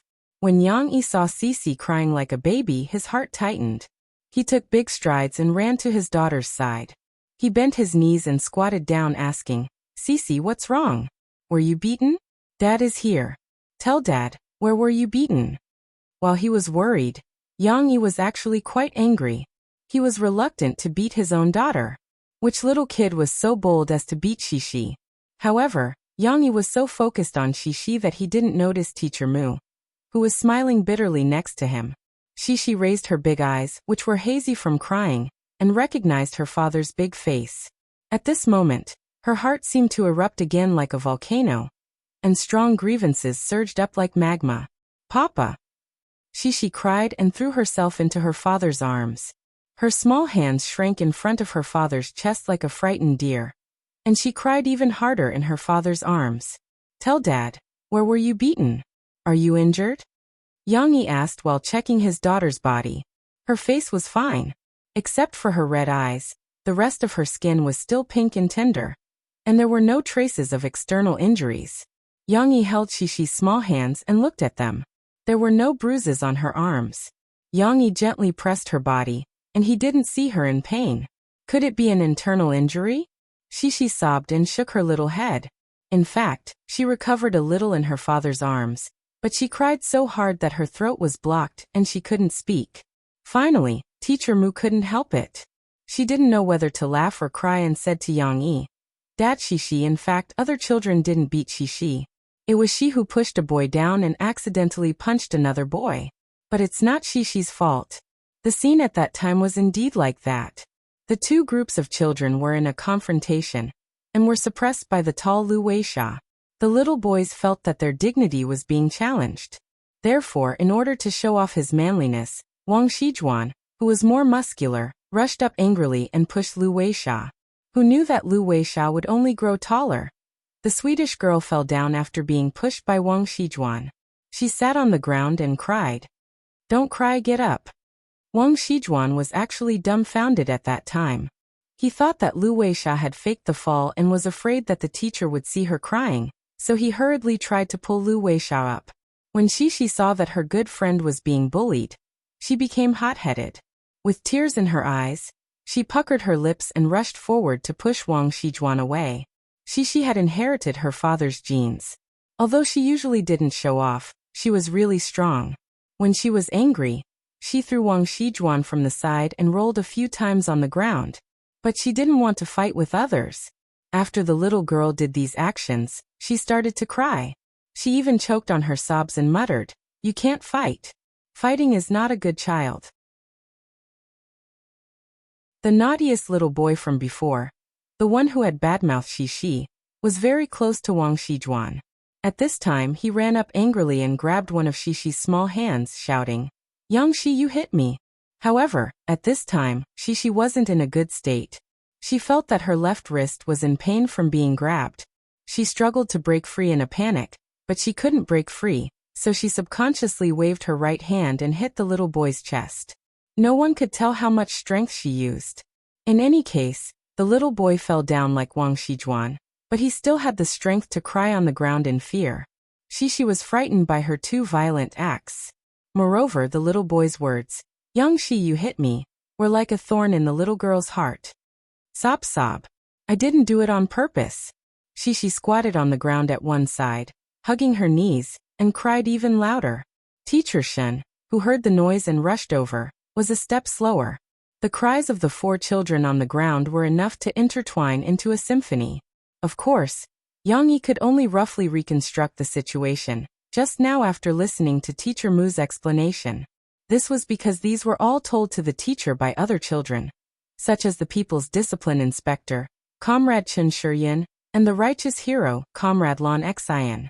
However, Wang Shijuan and the other boys, who stopped crying later, also confirmed this point. It wasn't a big deal. The children who had been hit by Shishi had been checked by the kindergarten doctor. They were still alive and kicking, but Shishi couldn't stop crying and trembling in fear. Teacher Mu was worried that it would leave a psychological shadow on the children, so he called Yang Yi over. It's all our teacher's fault for not taking good care of the children. Teacher Shun went to the bathroom at that time. He didn't expect this to happen. This is our problem.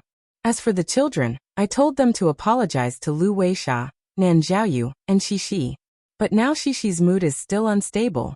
Teacher Mu apologized to Yang Yi. After Yang Yi understood the ins and outs of the matter, he didn't know whether to laugh or cry. He couldn't completely believe the teacher's words, but it wasn't too big of a problem. He would ask Shishi in detail later. The main thing was that Shishi wasn't injured, which made him feel relieved. However, after the little girl hit people, she felt wronged. This was a little unexpected for Yang Yi. How are the children who were hit by Shishi? Are their parents here? Yang Yi gently patted the back of Shishi's head and asked Teacher Mu. Now he still had to appease Shishi's mood. Preaching and the like could be left for at home. After informing them of this matter, they also came over. They are in Teacher Shun's office. Then they said that they want to apologize to you. Teacher Mu said. Apologize to me? Yang Yi raised his eyebrows slightly. In fact, Yang Yi was still a little annoyed with those little brats. If Shishi hadn't beaten them up to relieve some of his anger, Yang Yi would have really asked their parents how to educate their children. Their mouths were so smelly. Very quickly, Yang Yi's anger dissipated like smoke. This was because Wang Shijuan's father and the other boy's father still apologized to Yang Yi very sincerely. They took the initiative to promise that when they went back, they would educate their children so that they wouldn't say such harsh words to their classmates in the future. These 2 fathers were both dressed in suits and leather shoes. Obviously, they were white-collar workers. They were gentle and cultured. Of course, it was also because their children were fine, and the teachers also told them the cause of the story that they felt guilty for neglecting to discipline their children because they were busy with work. It's just a small conflict between the children. It's okay. Yang Yi couldn't get angry when he heard them say this. He smiled slightly and nodded at them. However, it wasn't over yet. The 2 parents returned to the class and called Wang Shijuan and the other boy over, asking them to apologize to Shishi. Yang Yi also said a simple apology to the 2 uneasy boys on behalf of Shishi. After all, no matter what, his girl used force to knock down the other party. The other parents weren't angry and even sincerely apologized. He had to at least put on an act. After they left, Lan Xian, Lu Weisha, Nan Zhaoyu, and a few other friends also came to visit Shishi. Finally, after a while, Shishi's mood finally stabilized a lot. However, she still couldn't get over it, so although she didn't cry, she still refused to leave her father's arms like a little kangaroo who was afraid of losing its support. Yang Yi simply asked for half a day's leave from Teacher Mu. Daddy will accompany you today. He turned back, picked up the little girl, and rubbed her little head. As he walked out, he smiled lovingly and said, It's almost lunchtime. Let's go for a big meal, and then you can have a good chat with Daddy, okay? Okay. The little girl found a warm and comfortable position in her father's arms. Then, her face was attached to her father's thick chest. She listened to her father's strong and powerful heartbeat that could calm her down, and then gently nodded.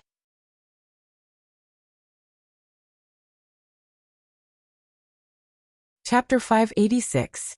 Research has shown that when one's mood is unstable, the body, especially the brain, needs energy replenishment. At this time, the sugar, flour and other carbohydrates in desserts are digested quickly, and can quickly meet the energy needs at this time.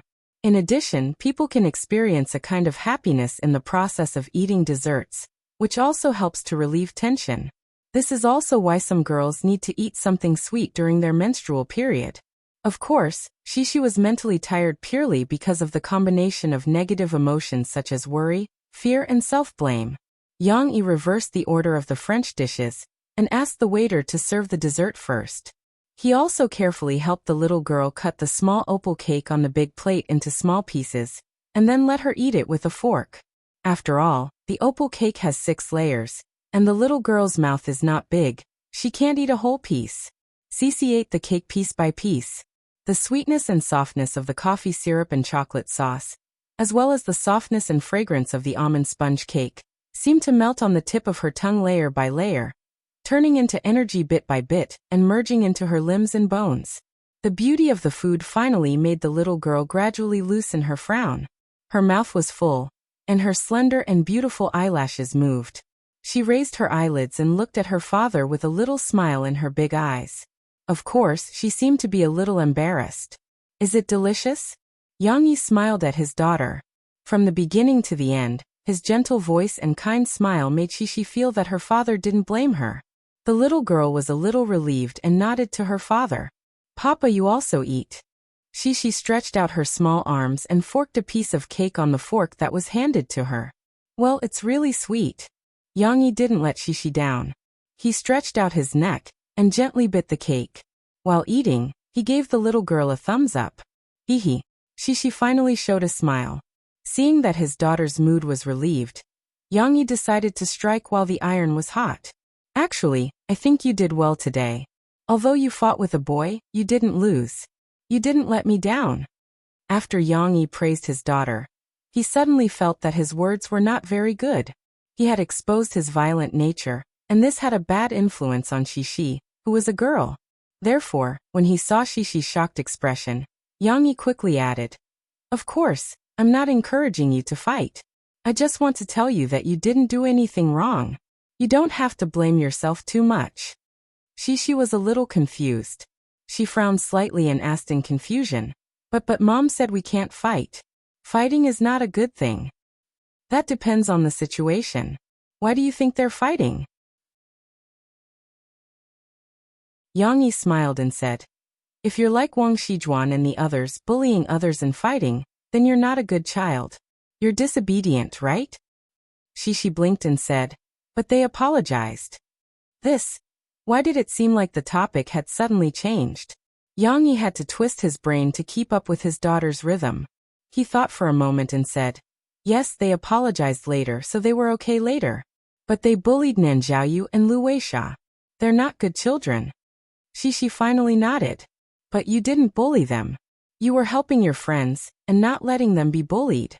That's why you stood up for them," Yang Yi said. "What do you mean by standing up for them?"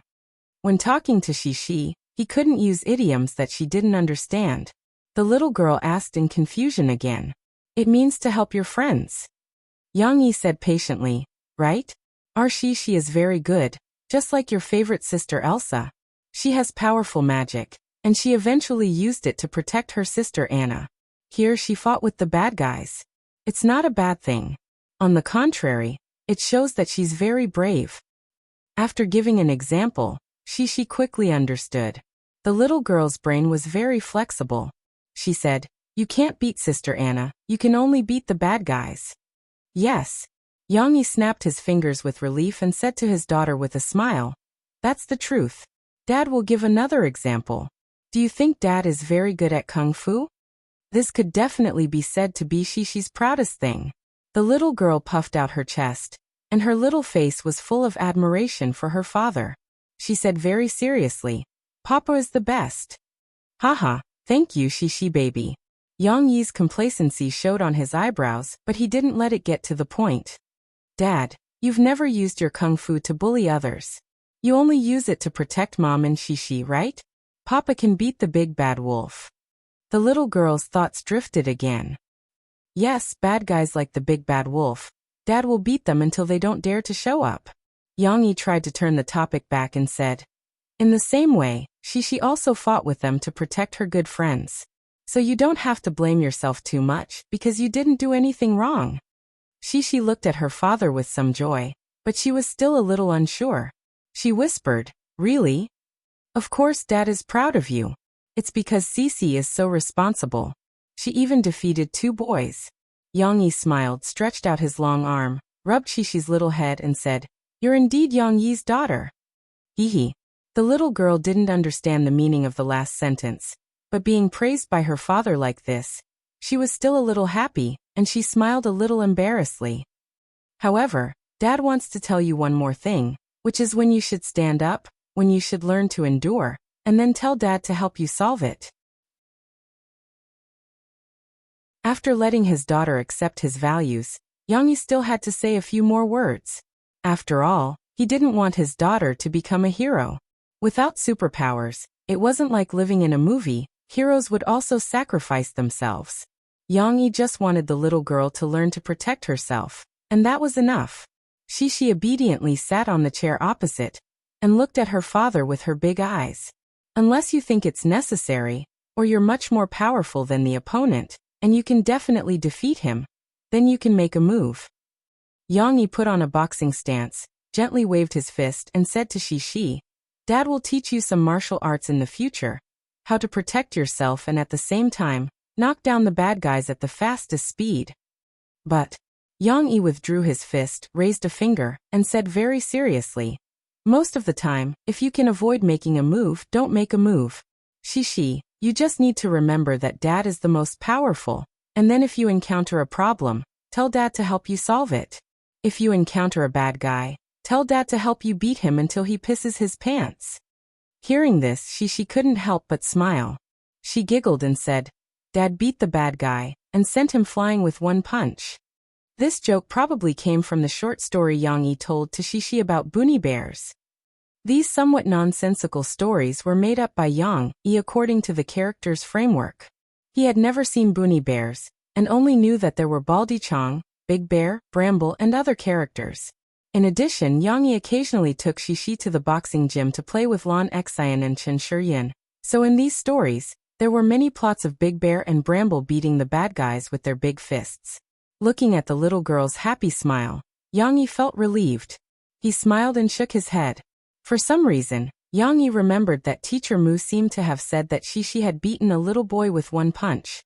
Could it be because she was good at boxing? Of course, Yang Yi still decided to slowly teach Shishi some simple fighting skills. It didn't matter if she didn't learn kung fu. In the future, if she encountered a fight with a boy like today, his daughter couldn't be at a disadvantage.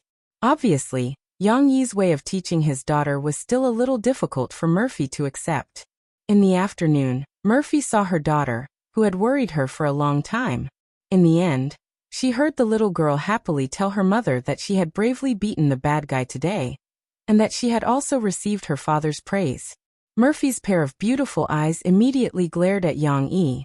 Although she didn't expose Yang Yi in front of Shishi, when they went back, Murphy still grabbed Yang Yi and forced him to say that he wouldn't teach his daughter to be violent or a tomboy. Only then did she stop. However, I was still very surprised that Shishi could defeat 2 boys. Murphy snuggled in Yang Yi's arms and turned to look at her sweetly sleeping daughter. She couldn't help but smile softly. "I usually think that she's very obedient. She doesn't even get angry with others. I didn't expect that she could. She can also explode into a small universe, right?" Yang Yi helped her find the words to describe her. "This is the first time I've heard of such a word, but it's quite vivid." Murphy laughed. "Haha, after all that talk, you're actually secretly happy." Yang Yi pinched Murphy's nose and laughed.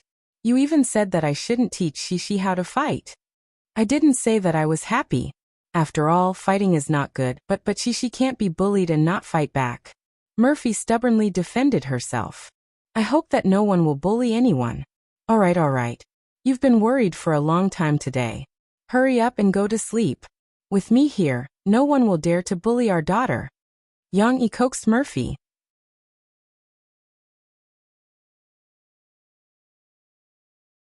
Chapter 587. With her father's timely psychological counseling, the fight did not leave a shadow in Shishi's heart. The little girl was still happily carrying her small school bag to kindergarten the next day. At noon, Yang Yi secretly visited his daughter, and did not find anything unexpected. The tail end of October quietly passed, and in the blink of an eye, it was November. In the past October, Yang Yi and Murphy released 2 songs. The first song, Just Happened to Meet You, got into the top 10, but it was still a breath away from the top. But the second song, Today You Will Marry Me, sung by Yang Yi and Murphy, was their wedding song. Fans had been looking forward to it for a few months. Once it was released, with the fresh style, sweet singing, and the theme of happiness, it suddenly became a star song on the best-selling list. On the first day of its release, it pushed its own, Just Happened to Meet You, out of the top 10.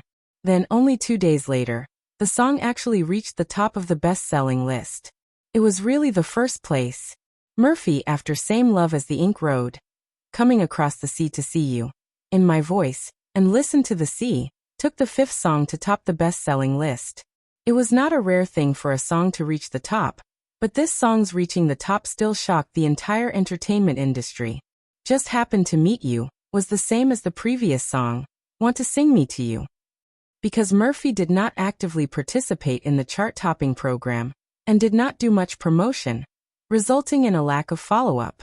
When it failed to reach the top, the media had already asserted that it was impossible for Murphy and Yang Yi to get the first place with their lazy mode.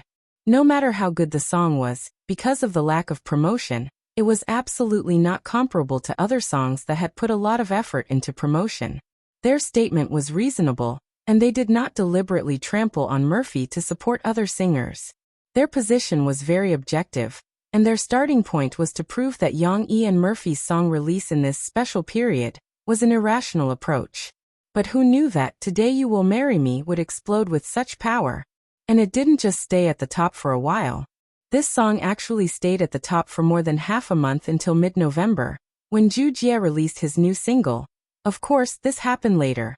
The reason why Today You Will Marry Me could be popular for so long was because it was popular among young people, especially those who were about to enter the wedding hall. In a street interview on Shanghai TV station's Entertainment News, many young people expressed that they wanted to use this song for their wedding. The lyrics of this song are so sweet.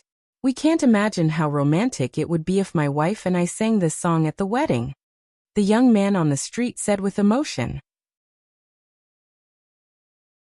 However, even though the song had reached the top of the charts, Murphy had stopped all her work after her second fan meeting in mid-October.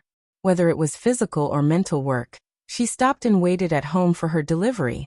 The expected delivery date was in December, and there was only about a month left.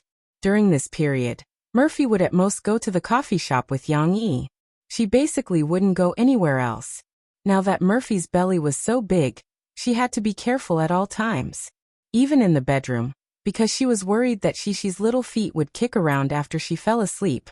Murphy moved out of the master bedroom and slept next door. In addition to the song Today You Will Marry Me, which received a lot of attention, Yang Yi's new book, Relieving Grocery Store, released on October 10th, also received unprecedented praise. Compared to Journey by Day-Night, which was slightly niche, and the dark story would make many readers feel uncomfortable, Relieving Grocery Store was much more gentle. Many readers didn't feel satisfied after reading it once, and wanted to read it again. Only by reading it many times could they carefully sort out the time clues and character relationships in these 5 chapters.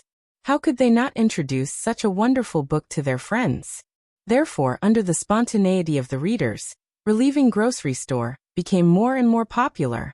Not only did many bookstores run out of stock, but on the official website of Sahara Online Mall, the book almost sold out of stock.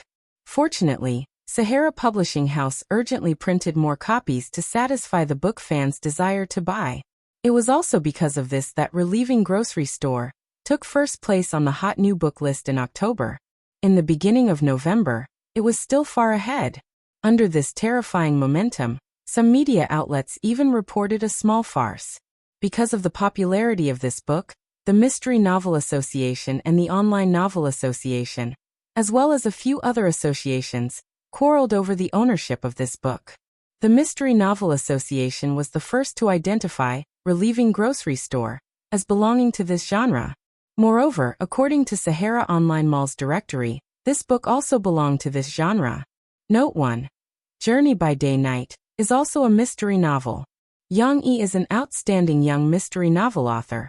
This work of his, whether it's the plot or the logic of the story, has the characteristics of a mystery novel, the association's chairman said. Yang Yi started off as a web novel writer. He himself said that this novel uses the elements of web novels, time travel. Moreover, this kind of mystery should belong to the fantasy genre of web novels. The Online Novel Association didn't want to be outdone, and wanted to snatch this hot steamed bun. Note 2, in the end nothing was decided. After all, no one stipulated that a novel could only belong to one genre.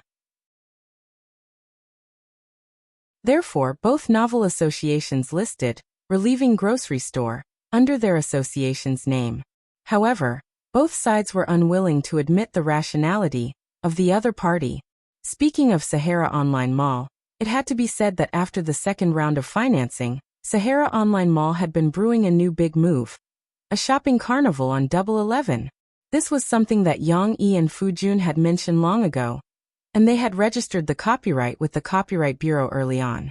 Not only had they registered for Double 11, but they had also registered for Double 12, Double 9, Double 6, and other shopping festivals.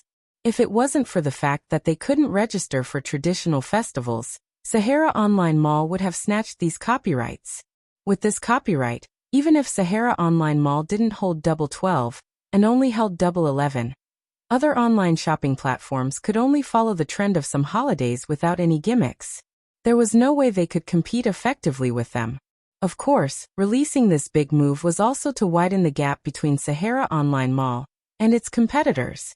Now that Sahara Online Mall was developing rapidly, it couldn't ignore the fierce pursuit of its competitors. After a year of fever, the online shopping platform project had eliminated about 80% of its competitors. Among them, there were copycats who ran away after making a fortune and scamming investors. There were also ambitious entrepreneurs who lost so much that their pants were about to be sold. The few remaining online shopping platforms were all very strong competitors. There was an online shopping platform that specialized in the 3 northeastern provinces. With its geographical advantage, it still took a bite of Sahara Online Mall's market share in its territory. There were also 2 online shopping platforms with the support of large venture capital funds that Fu Jun had previously rejected. Although their development was a step slower, they also relied on their strong funds to build their own logistics network. If Sahara Online Mall didn't move forward, it might be overtaken by others in a year or two. Of these 2, one imitated the operation model of Sahara Online Mall, and the other was the Taobao model in Yang Yi's previous life. It provided a platform for individuals to open online stores. When Yang Yi found out about it, he was shocked and paid a lot of attention to it. However, the Taobao model in this world wasn't easy to do. Individual online stores weren't like in his previous life, where they sold fake and inferior goods wantonly and used people's greedy mentality to gather popularity and sales. This world paid too much attention to copyrights. This kind of online store basically had no way to survive.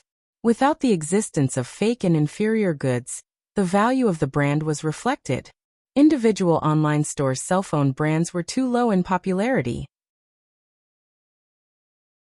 Unless they made innovations, they couldn't compete with well-known products. Therefore, the Taobao model couldn't let this online shopping platform achieve a curve. However, it had to be said that its existence still promoted the development of individual online stores. This online shopping platform also occupied a certain market share and became a strong competitor of Sahara Online Mall. For this reason, Yang Yi also asked Fu Jun to adjust the strategy and support a group of excellent brands to set up their flagship stores in Sahara Online Mall. The products were divided into cell phone similar to consignment sales and third-party seller models. However, it was different from a certain third party in his previous life. The warehousing and distribution of all goods were operated by Sahara Express, which had a nationwide network. Third-party sellers needed to package the goods and send them to the nearest Sahara Express warehouse. Of course, the third-party customer service and after-sales service were the responsibility of the third-party sellers. However, unlike the online shopping platform with the C2C model, Sahara Online Mall was still a B2C model. It avoided the chaos in C2C management and guaranteed the brand value of the third-party flagship store. Yang Yi believed that Sahara Online Mall could improve management efficiency and ensure the quality of the goods. Even if it inevitably lost some market share in the future competition, the original high-quality customer source would still not be lost. Back to the project of the 11/11 Shopping Carnival. In order to further widen the gap between them and their competitors, Sahara Online Mall drew its backbone and set up this project team. Half a year ago, it had been secretly preparing for November 11th. After the second round of financing received a large amount of funding from Landshaukai, the preparations for the November 11th shopping festival had been completed, whether it was the discount, the stock of goods, or the addition of servers to prevent traffic congestion on the internet. In late October, a large number of fake reviewers on the internet began to hype the concept of November 11th Singles Day. Among them, Yang Yi also ordered micro-broadcasting to fully cooperate. On November 1st, Sahara Online Mall also began a comprehensive publicity campaign. The overwhelming television and print advertisements, as well as the crazy discounts, completely stirred the heartstrings of people all over the country. In November, the most common topic between people was not "Have you eaten?" but "Do you know that the goods on Singles Day are sold very cheaply online?"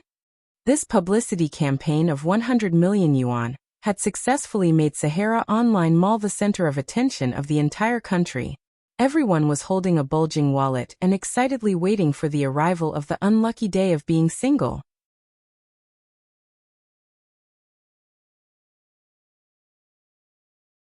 Chapter 588. In fact, Soldier's Assault had already been completed. However, due to Chen Fengchen's influence, it was not broadcast in a hurry. Instead, it was scheduled for January of next year, becoming a spring drama on Central TV. Chen Fengchen was not idle either. In addition to promoting the show according to plan, he also set up the Drawing Sword crew without stopping to rest. He was preparing to shoot the new show. Although there was plenty of time for Yang Yi to produce the opening song or theme song for Soldier's Assault, unlike other songs, Yang Yi had delayed the opening song for too long. For the entire October, he was like a sponge, desperately absorbing knowledge from the old professors at the Jiangchuan Classical Music Academy. He did not write a single note. In November, he finally began to write. The main framework of the song was easy to write, but it was just a sloppy first draft. It was only a piano piece. Although it sounded decent, it was not enough to shock people. Even so, Yang Yi's homework had already shocked several professors in the composition department. Even though it was just a draft, it was not difficult to see that the overall musical framework was magnificent and majestic. It was not a random piece that a rookie student messed around with to cope with a learning task. For that, several professors who were good at different instruments personally brought Yang Yi to the instrument room. For example, the famous organist Professor Wu Dan and Professor Su Yi, who knew both the cello and the accordion. They personally came down to help Yang Yi with the audition, and helped him enrich the details of the song. You mentioned a vocal ensemble just now. You can consider using our school's choir, or I can help you contact our city's choir. They're one of the top choirs in the country, and they've even performed abroad. The deputy dean, Peng Buodong, was shocked. He was very interested in the song Yang Yi was going to create. Of course, he was not trying to steal Yang Yi's creative rights. In this world, it was not that easy to steal someone's copyright. The most important thing was that from his professional perspective, Yang Yi's song would be an amazing masterpiece. Although it was still very rough, the framework alone was enough to make people feel that it was not simple.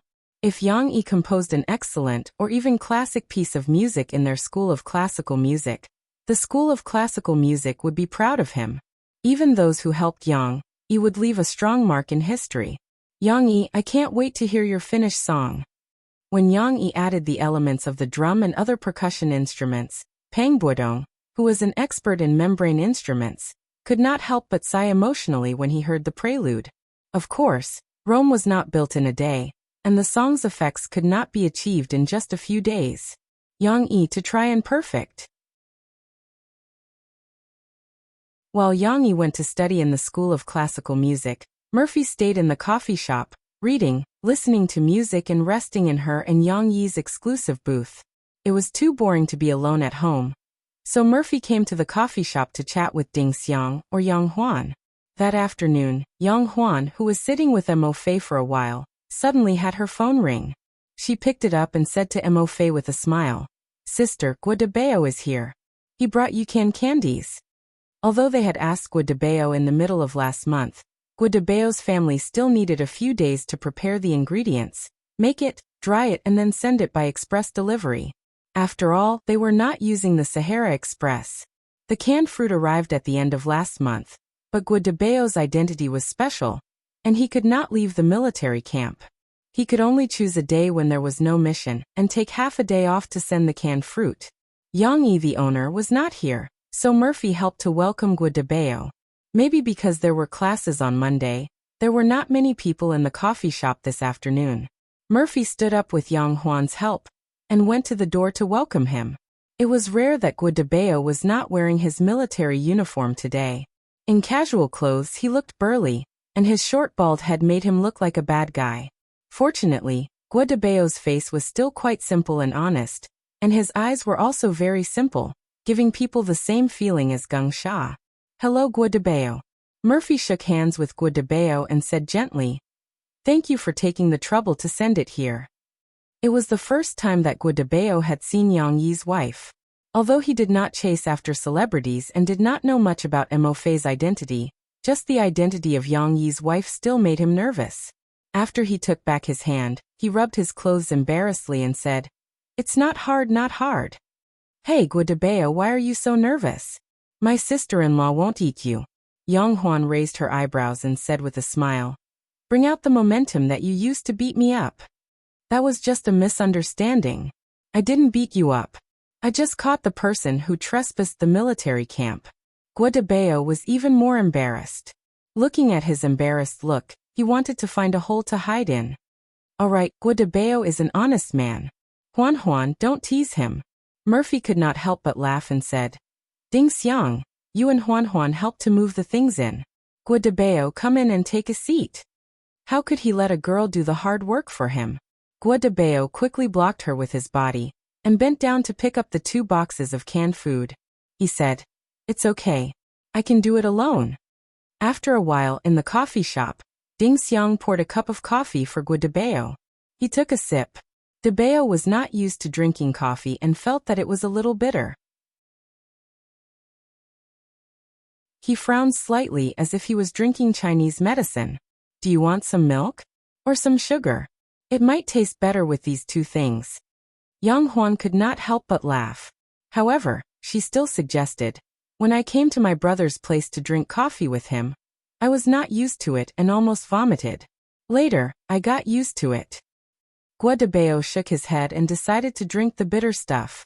Even a girl could drink it. He could not be so cowardly. Murphy sat with Guo de Bao. However, Yang Huan was the one who started the conversation. Murphy was not good at socializing. They mainly talked about Guo de Bao's family situation. Guo de Bao was also honest and told them everything. After a few words, Guo Zi, who often came to the coffee shop to eat and drink, appeared. Seeing the big bald Guo de Bao, Guo Zi shouted happily, "Hey brother de Bao, you're here." Guo Zi and Guo de Bao were old acquaintances. On one hand, they were from the same family 500 years ago. On the other hand, he and Guo de Bao were fated to meet. When Guo de Bao brought Shen Xinyu and the others to the coffee shop to find Yang Yi, it was Guo Zi who led the way. Later, when Guo de Bao went to the military camp with Yang Huan and lost Yang Huan, it was Guo de Bao who found her. Under Guo Zi's friendly behavior, Guo de Bao chatted with him for a while. Guo de Bao brought 2 boxes of canned food over. "It's the one that you said was a pity that you did not taste it. My sister-in-law said that there were too many canned food. Do you want to take 1 or 2 cans back?" Yang Huan smiled and pointed at Ding Xiang. "Really? I have to take a look." Guo Zi's eyes lit up. He patted Guo de Bao's shoulder and said with a smile, "Brother de Bao, thank you in advance." "It's okay. We eat together," Guo de Bao said quickly. When he looked away from Guo Zi, he could not help but look at the smiling Yang Huan.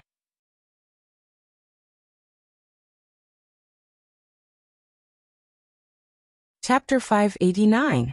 Guadabeo had only asked for an afternoon off, so after seeing Yang Yi, who had rushed back, he said goodbye and left. However, Guadabeo couldn't sleep the night he returned to the military camp. The next day, during combat training, Viper's captain Old Li frowned as he watched for a while. He called Guadabeo over to spar with him. If it was any other day, the two Old Lis wouldn't be Guadabeo's opponent. But today, Guadabeo was a little distracted, and Old Li found a flaw. He hooked Guadabeo and knocked him down. Then he twisted Guadabeo's arm, turned around, and pressed Guadabeo to the ground with a cross. Before the cross was formed, Guadabeo could still break free, but after the cross was formed, his elbows, wrists, and fingers were all controlled by the joints. No matter how strong Guadabeo was, Old Li was still able to hold him down. "Hey Dabeo, this won't do."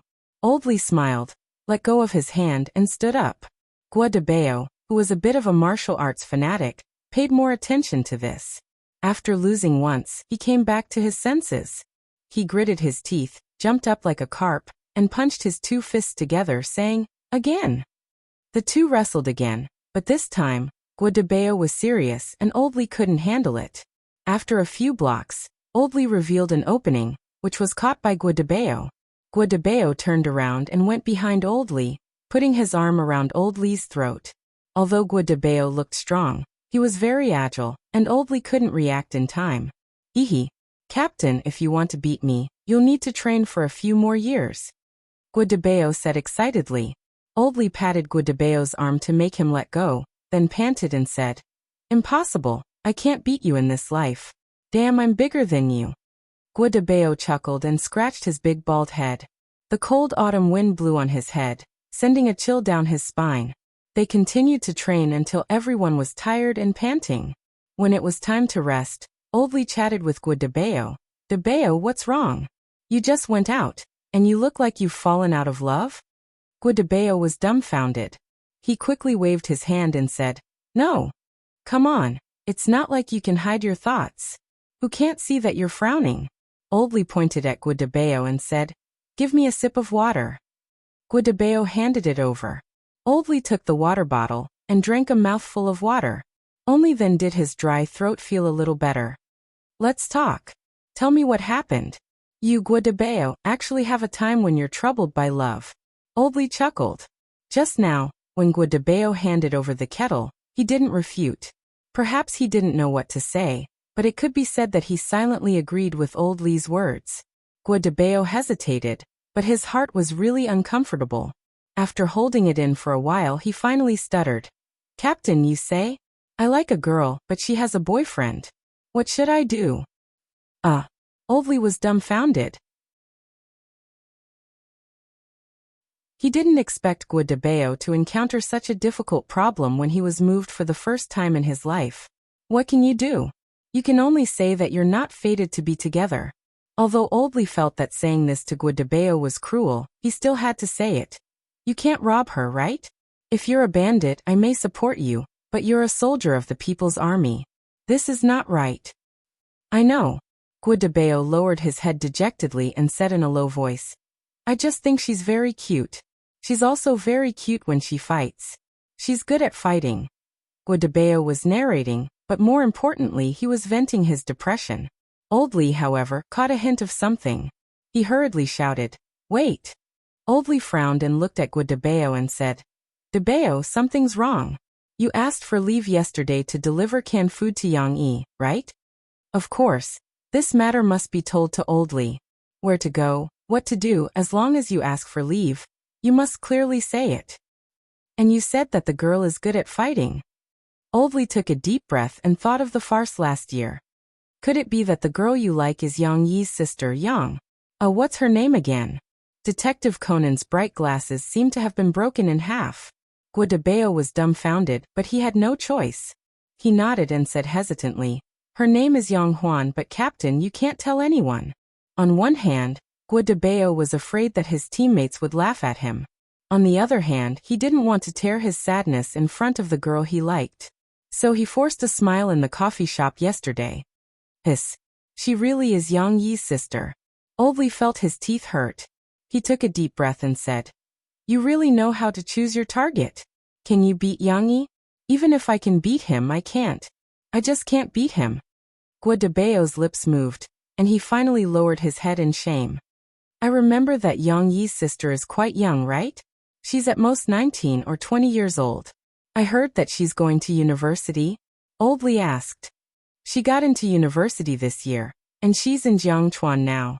Guadabeo said softly. I met her last time when they were here for military training. It was also this meeting that woke up his confused heart. Although you're a little older, maybe 5 or 6 years older than her, it shouldn't be a problem. Old Li muttered to himself. Hey, wait, I want to ask you. How did you know that she has a boyfriend? Did you confess to her? Guadabeo was stunned for a moment, then he quickly waved his hand and said, No. Then what's going on? Old Li frowned and asked. He remembered that when he went out yesterday, Guadabeo was still fine, or rather, he was quite happy. I didn't dare to ask, but I felt that it should be a problem. Guadabeo lowered his head and told Old Li his thoughts. First of all, when they first met, Yang Huan was brought to the military camp by Guazi. At that time, Guadabeo wasn't interested in Yang Huan, so he didn't think much about it. But now that he thought about it, if there wasn't a problem, why would Yang Huan come out with Guazi? This was actually the second reason Guadabeo thought about it, and it made him feel that he had no hope. Secondly, Guadabeo found that yesterday, Yang Huan asked Guazi to bring canned food back to eat. And then Guazi and Yang Huan seemed to be familiar with each other. He paid too much attention to Yang Huan. At that time, Guadabeo's heartstrings were in a mess. Was she with Guazi? After hearing him, Old Li's furrowed brows didn't loosen, and he asked tentatively, You haven't confirmed it with Yang Huan, so how can you be sure that they're a couple? Perhaps it's just a misunderstanding? Guadabeo looked at Old Li blankly. Guadabeo, who had never been in a relationship, was slow to react to these questions. They're just friends, you can't say for sure. Before you really want to give up, you should at least ask her and confirm it with her. Old Li's words rekindled a little hope in Guadabeo's eyes. However, Old Li still didn't want Guadabeo to get hurt, so he couldn't help but tell him a cruel reality. Dabeo, you have to understand that there's a big difference between our status and theirs.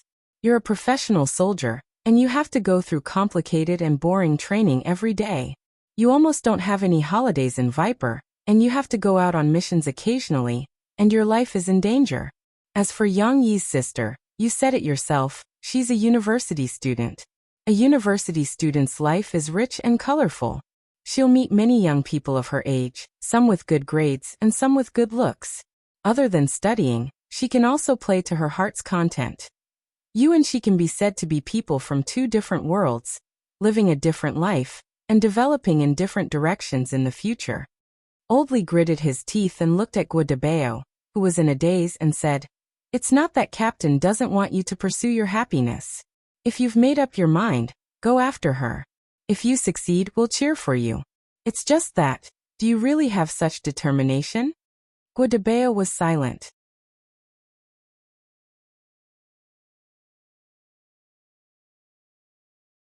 Chapter 590. The world of adults was still very complicated. In the world of children, there were not so many complicated relationships and thoughts. They would be happy for a simple thing for half a day. For example, today, after Lu Weishao arrived at the kindergarten, she happily told Shishi and the others that her mother had finally come to China. Lunch, delicious food. Mommy will cook delicious food. Share it. Lu Weishao grinned and gestured to her friends. Lu Weishao's Chinese had improved a lot. Of course, a lot of it was learned from Shishi and Lan Xian, so some of the words she used were very similar to Shishi and the others. There's delicious food. What's delicious? What are they?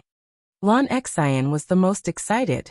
Her mouth was like a machine gun as she asked quickly. Lu Weishao was confused for a while, and asked Lan Xian to repeat it again before she understood. I don't know. Chinese. How do you say it? Lu Weishao mumbled for a while before she said the name of the food in Swedish. Falukorv, a type of sausage. A series of words, obviously, no one could understand. Lan Xian did not know why, but just listening to it made her drool. She could not help but turn to Shishi, who could speak a little Swedish, and asked, Shishi, What is Lu Weisha saying? Shishi blinked her big eyes, also full of confusion. She shook her head and whispered, I don't know. Aya, her father did not teach her so many complicated words, but Shishi had already decided to go back and ask her father. In her opinion, her father knew everything. I'm sorry, I don't know. Chinese, how do you say it? Lu Weisha lowered her head in shame to her friends. It doesn't matter. Anyway, we know there's delicious food. Chen Shuryan said casually. We'll just take a look later. That's true. The little ones all laughed happily. Lan Xian was the most excited. She felt that she was going to eat to her heart's content again today, so she hugged Shishi and jumped around. In fact, Shishi wasn't particularly excited, but she was infected by Lan Xian. The little girl was so happy that her eyebrows were raised in a smile. She grabbed Lan Xian's shoulder and jumped while giggling. Xian, you're jumping too fast. I'm afraid you'll step on my feet. The two girls jumped and spun, almost falling down. Wang Shijuan walked past them with a few boys. They were chatting away, but when they looked up, they saw Shishi's smiling face. That pair of big eyes was smiling, sparkling like the sparkling autumn water, and seemed to be able to speak. Her face, which still had a little baby fat and delicate facial features, was like a beautiful painting left behind by God. The way the little girl stumbled and supported Lan Xian as she cried, Ayaya! She constantly exuded a cute and approachable charm. However, when they saw Sisi, Wang Shijuan and the others couldn't help but recall the fear of being dominated by this seemingly weak and delicate little girl on that sunny and beautiful morning. What was worse was that the little girl beat you up, pushed you down, and even cried at the side. It made you feel like you were in pain, or that someone else was wronged. This unbelievable reaction made Wang Shijuan and the others feel deeply conflicted about Shishi. Now that they saw Shishi, they trembled and decided to take a detour. Shishi didn't think much of it. She even felt a little embarrassed, thinking that she and Lan Xian had affected others. She blushed, raised her hand and said, Wang Shijuan, I'm sorry. However, the little girl was puzzled to see that as soon as she opened her mouth, the group of boys, who didn't know who took the lead, hurriedly ran past her with a wah. Of course, Shishi didn't think she did anything wrong. She just felt strange, puzzled, and curious as she looked at their backs, thinking that they had discovered something important. Don't play with boys. Chen Shuryan snorted and said, They're very bad. I don't like them either. Lan Xian nodded and said with certainty. But I'm also a boy. Nan Zhaoyu said weakly.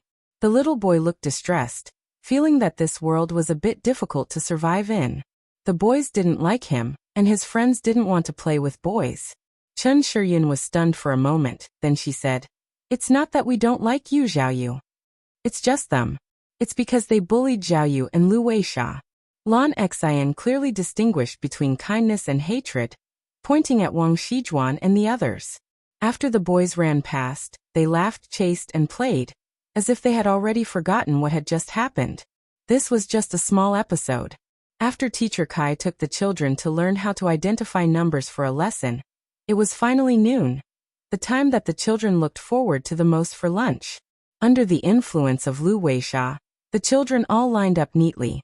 Although they didn't line up according to height and looked a bit uneven, the straight line, and the other children who volunteered to line up with them, still made the teachers of the other classes in the cafeteria praise them. Teacher Mu, the students in your class are really obedient.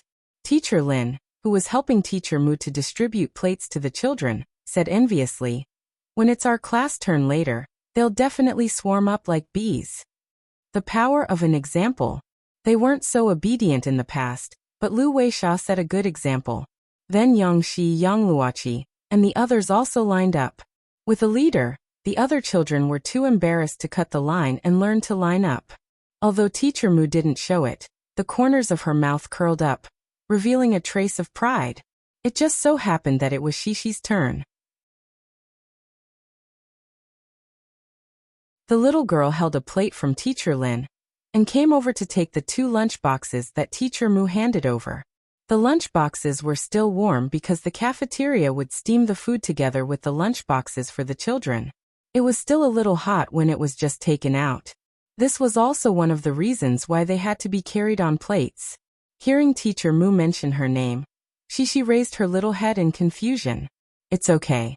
Teacher Lin is praising you. She said that you were very obedient when you lined up to get your food. Teacher Mu said to Shishi with a smile. She didn't forget to remind her. Be careful when you take it. You have 2 lunch boxes. Shishi was praised. She immediately smiled and nodded her little head.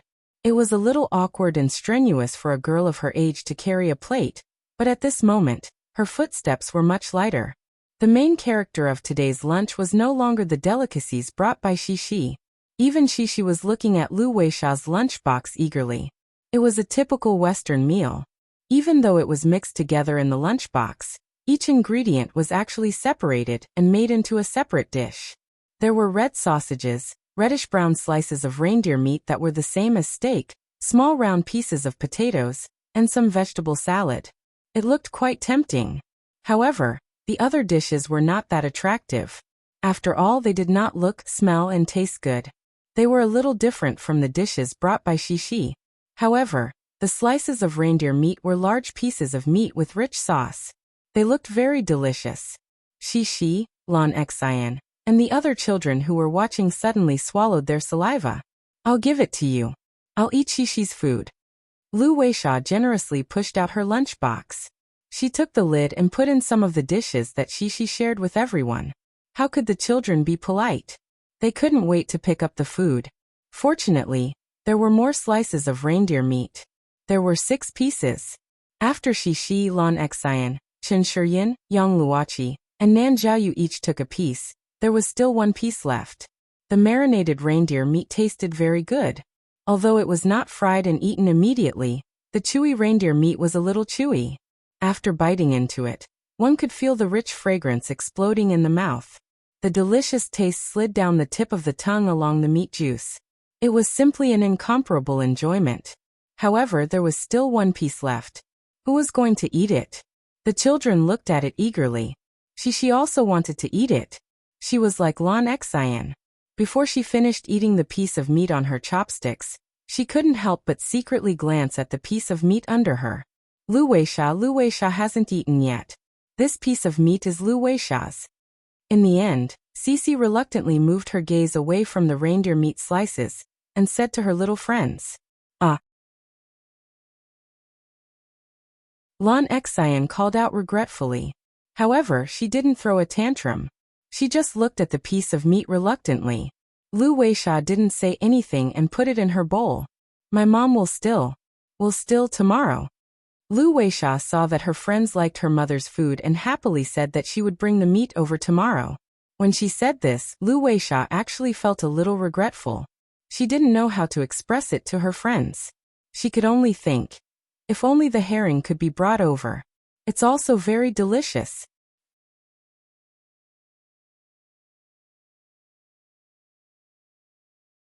Chapter 591. Justice may be late, but it will never be absent. A few days later, under the warm light of the coffee shop on the corner, Yang Yi raised his coffee cup and opened with this sentence, which had a strong taste of chicken soup but was useless. He smiled and said to the friends who gathered for Lu Xiaoshu and Miao Chuan, "Guys, let's congratulate Lu Xiaoshu and Miao Chuan of Thousand Miles Chuanshu. Congratulations on finally getting rid of the rogue contract and ushering in freedom." After Yang Yi's voice fell, everyone including Huiyang, Mo Xiaowan, Xiao Ai, Jining Ming and Murphy Yang Huan, Ding Xiang Guizi Duanlei and others who cared about Lu Xiaoshu and Miao Chuan during this process, all smiled and raised their cups to Lu Xiaoshu and Miao Chuan and cheered. Even Shishi swayed in such a happy atmosphere, as if it was the spring festival, and happily imitated the adults to raise their cups. Amidst everyone's cheers, Lu Xiaoshu and Miao Chuan were excited and looked at everyone with gratitude. They held their cups and moved their lips, but did not know what to say. It was as if there were thousands of words, but they had long forgotten to say them. Yes, that's right, Lu Xiaoshu and Miao Chuan finally won the lawsuit and completed the termination of their contract with Ronghuada. On the last day of October, Xiangnan announced the results of Tang Rong's investigation. Tang Rong, who had controlled the Xiangnan Television Bureau for more than 10 years, was finally relieved of all his duties and arrested for corruption, bribery. Using his power to open the door for others, and other reasons. Without Tang Rong Huada, who used to flaunt his prowess in Xiangnan, naturally lost his original halo.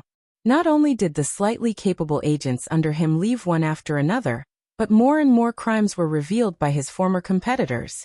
It was worth mentioning that Yang Yi saw that Tang Kaitai was stubborn in school, but in fact he just came to pack up his things. After going back, he was going to take Tang Rong's embezzled money abroad under the arrangement of his family. As long as he escaped abroad, no one could do anything to him. However, justice grinds slowly but surely. Tang Kaitai was stopped at the customs because the previous exposure of Zhuozi had not been completely verified. All of his exit activities were restricted. Looking at the current situation, it was only a matter of time before Tang Kaitai went to jail. Back to Ronghua Management Company. Without Tang Rong's support and Guozi's relationship, Hu Yang's lawsuit was finally heard by the court in Jiangcheng. This time, the efficiency was very high. With the support of conclusive evidence, Lu Xiaoshu and the others were finally allowed to touch the contract with Ronghua Management Company. In fact, at this time, Ronghuada's agency couldn't care less about Qianli Chuanshu, who had no experience and no reputation. The other important artists' requests to terminate their contracts, as well as the government's investigation, were what made them anxious. No matter what, after a year, more than a year, the grudges between Lu Xiaoshu, Miao Chuan, and Ronghua had finally come to an end. Of course, such good news was worthy of everyone's celebration. Thank you everyone, thank you. Lu Xiaoshu and Miao Chuan raised their cups and said excitedly.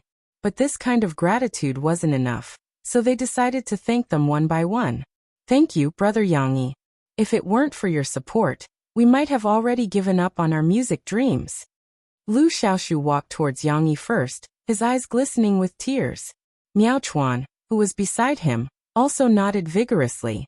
Yes, we really have to thank you, Brother Yang.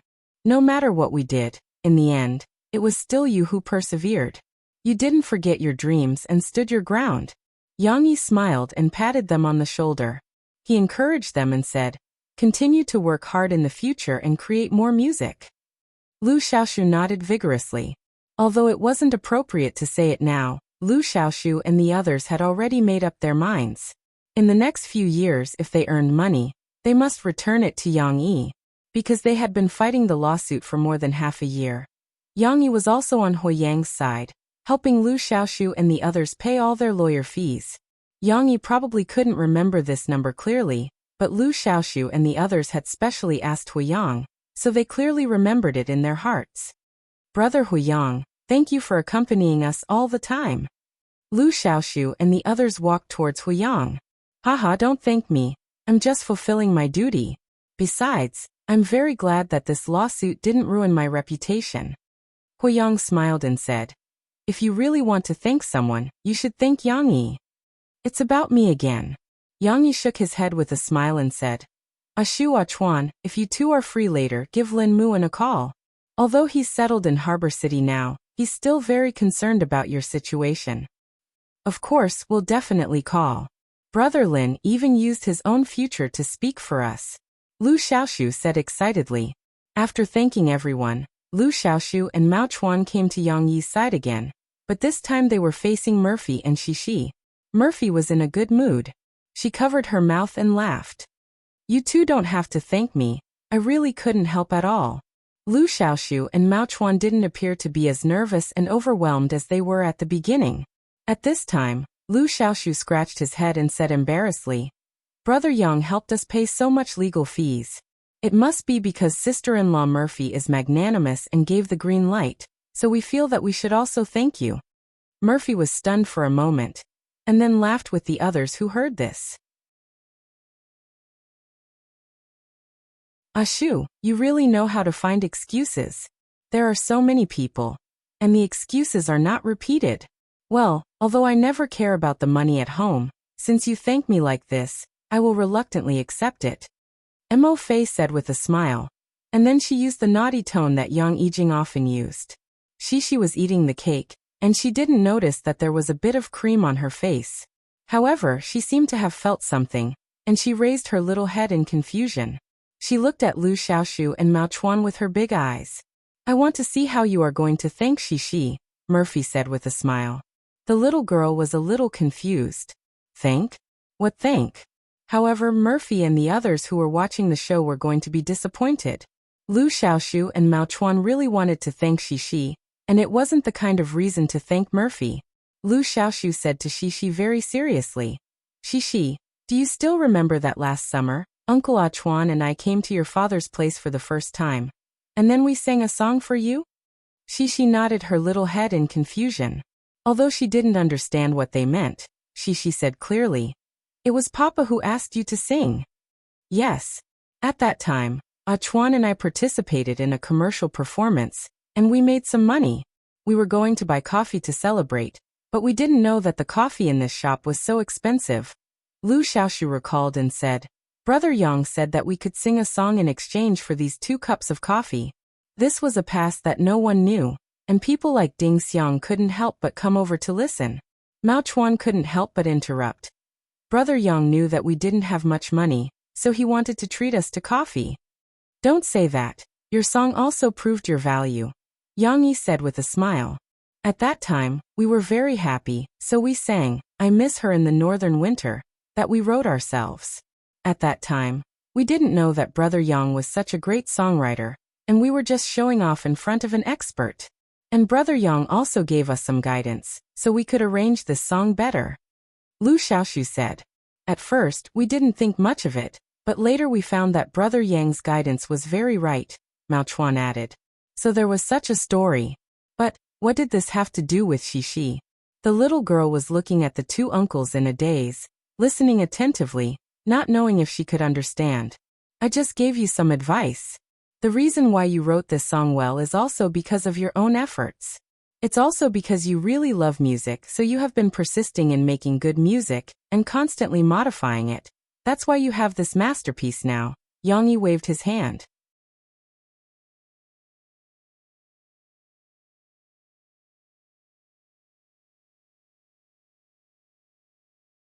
Chapter 592. Everyone sat down and chatted again. Yang Yi gently put his hand on Shishi's little shoulder, looked at Lu Xiaoshu and Mao Chuan, and asked with a smile, What are you 2 going to do in the future? Find a management company and continue to release albums? Mao Chuan and I are already in our 3rd year, and we can get our diplomas in a year and a half. Lu Xiaoshu said to Yang Yi. At that time, we gave up our studies and wanted to make a name for ourselves in the entertainment circle. Now that we think about it, we were indeed a little too hasty. Maybe we should finish our studies first, and then come out to make a name for ourselves. In fact, we don't have to wait until a year and a half. We are busy in the 2nd semester of our 3rd year, and we need to prepare our graduation thesis in the 1st semester of our 4th year. But there is nothing else to do in the 2nd semester of our 4th year. And we also have to think about our own position. Mao Chuan echoed from the side. His eyes were shining with excitement, perhaps because he had drunk too much coffee. We want to be like you, Brother Yang. We want to be a singer-songwriter group, write our own songs and sing our own songs. It seemed that Rong Huada had promised to help them write songs and release albums, but in the end, he went back on his word, which left them with some psychological trauma. But this idea was not bad. It was better to rely on oneself than on others. What's more, they did have some creative talent. When Yang Yi just nodded and was about to praise their self-awareness, Lu Xiaoshu quickly added, But no matter whether we want to come out after graduation or not, Brother Yang, please rest assured that we won't go anywhere. We will sign with your Huai Brothers Management Company. Ah! Yang Yi was stunned. This statement was not right. What did he mean by rest assured? Yang Yi frowned and said, That's not what I meant. I didn't ask about your plans because I want you to sign with our company. Also, I didn't help you get out of the quagmire because I want you to repay me. But we want to repay your kindness, Lu Xiaoshu said sincerely. Miao Chuan also nodded. If you want to repay my kindness, then I don't want it. Yang Yi waved his hand proudly and said, I helped you because I felt that it was not easy for you to pursue your dreams. If I want you to repay me, I would feel guilty. Lu Xiaoshu was also a smart man. He looked at Miao Chuan and said, Let's not talk about this for now. Anyway, we are not in a hurry to sign with an agency. That's right. You still have more than half a year. Look carefully, you will definitely find someone suitable for you, Yang Yi said with a smile. But we feel that Brother Hua Yi is the most suitable for us. The other companies are too much of a bully. Miao Chuan hesitated and said. Yang Yi was silent for a moment. Then he waved his hand and said, now that you've just escaped from the abyss of suffering, all you can think about is how I can help you. That's why you haven't considered things thoroughly. In half a year, you should give yourself a chance to buffer. Think about it carefully and understand more. If you still want to come to Brother Hua Yi after half a year, I won't turn you away from such a fake agency that basically has no resources and can only rely on yourself to fight for and create. Yang Yi was right. Brother Hua Yi really had no resources. Unlike some old agencies, they had connections with many songwriters, directors, and program groups. Without these relationships, it meant that they lacked exposure, so it was not a good starting point for a newcomer to debut. This was also why he would rather send Lin Mu and to Harbor City than keep him. Of course, Yang Yi could use a lot of songs to make Lin Mu famous, but what was the point of such a strong star for Yang Yi? Moreover, he didn't want these friends to have a sense of dependence on him. Dreams had to be pursued by themselves. Lu Xiaoshu and Miao Chuan looked at each other again. Then they nodded gratefully to Yang Yi and said, we know that you are doing this for our own good. We will seriously consider it. It's good that you understand. Yang Yi smiled and said, by the way, don't you want to learn how to compose by yourself? Old Jean, come here. I'll introduce you to 2 apprentices. Yang Yi called Jining Ming over and introduced him to Lu Xiaoshu and Miao Chuan. Old Jean, teacher Jining Ming is the music director of Brother Hua Yi and Phoebe Studio. He is also a senior music producer in the industry. His ability to arrange music is absolutely at the top level in the industry. Jining Ming quickly waved his hand and said with a smile, boss, you flatter me. In front of you, how can my arrangement be shown? Don't compare with me. I'm more special. Yang Yi smiled and said, but let's be honest. Teacher Jean has been honed for many years. He can arrange music in a myriad of styles, and they are all very well suited to the market's appetite. This is what I admire about him. Yang Yi put his arm around Lu Xiaoshu and Miao Chuan's shoulders and patted them. He said to Jining Ming, these 2 little brothers want to walk the path of a singer-songwriter, but their arrangement level is not enough. Purely guitar arrangement seems very weak, so I want them to learn from you. It just so happens that they still have half a year to go before they graduate.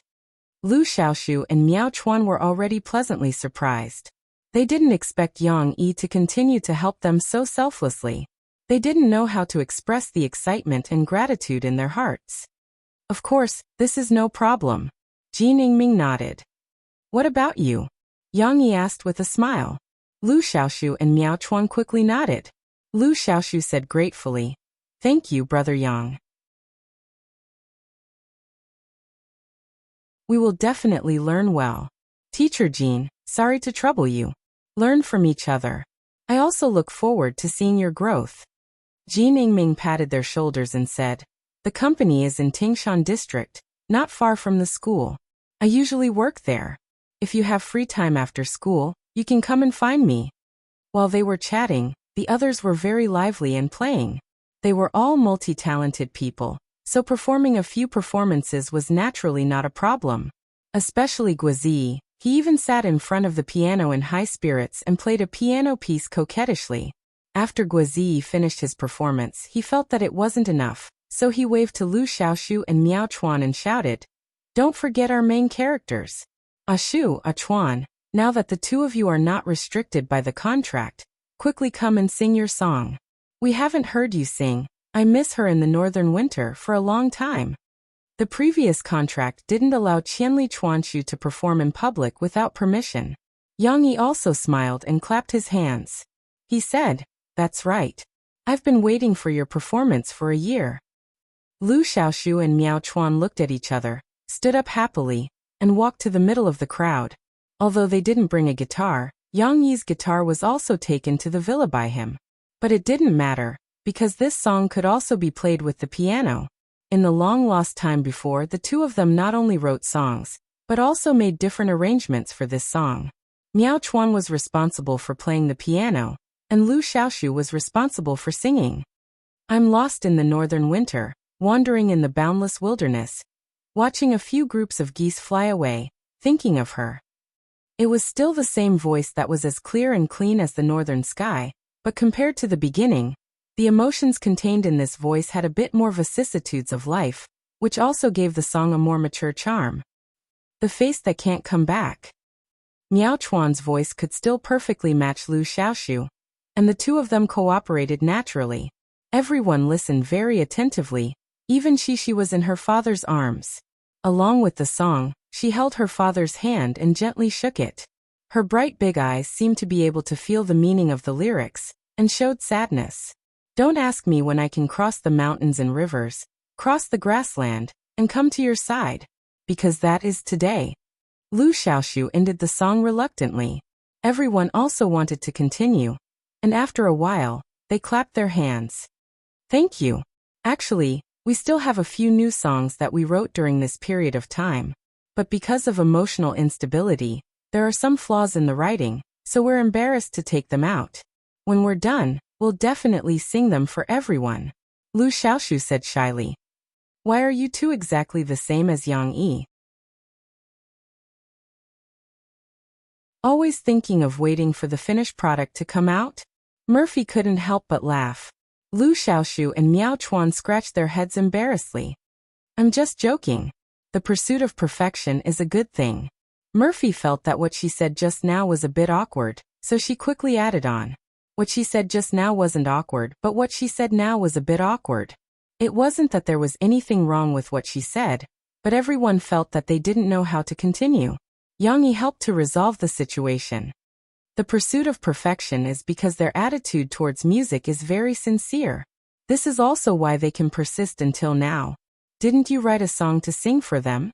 Murphy felt that she was too stupid, and her brain wasn't enough to understand. She could only change the topic and say the words that she had been holding back all night. I've been waiting for a long time. Boss, you have a new song again? Jin Yingming asked in surprise. Brother Yang, quickly sing it. Guozi was also very excited. It was so sudden that Yang Yi had to pull Shishi away, stand up, and smile. Actually, it's like this. 1,000 Miles Chuanshu was able to get rid of Rong Huada and regain his freedom. We're all happy for you. At the same time, this matter also gave me some inspiration, so I wrote a song. Lu Xiaoshu and Miao Chuan quickly moved away from the piano. I don't need the piano, I brought these. Yang Yi took the flute and erhu from the side and smiled. This song is actually a bit special. I don't know if you'll like it. How is that possible? We'll definitely like it. Miao Chuan was like a little fan of Yang Yi. He excitedly helped Yang Yi move a chair, and even got a soft cushion for Yang Yi to place the erhu on.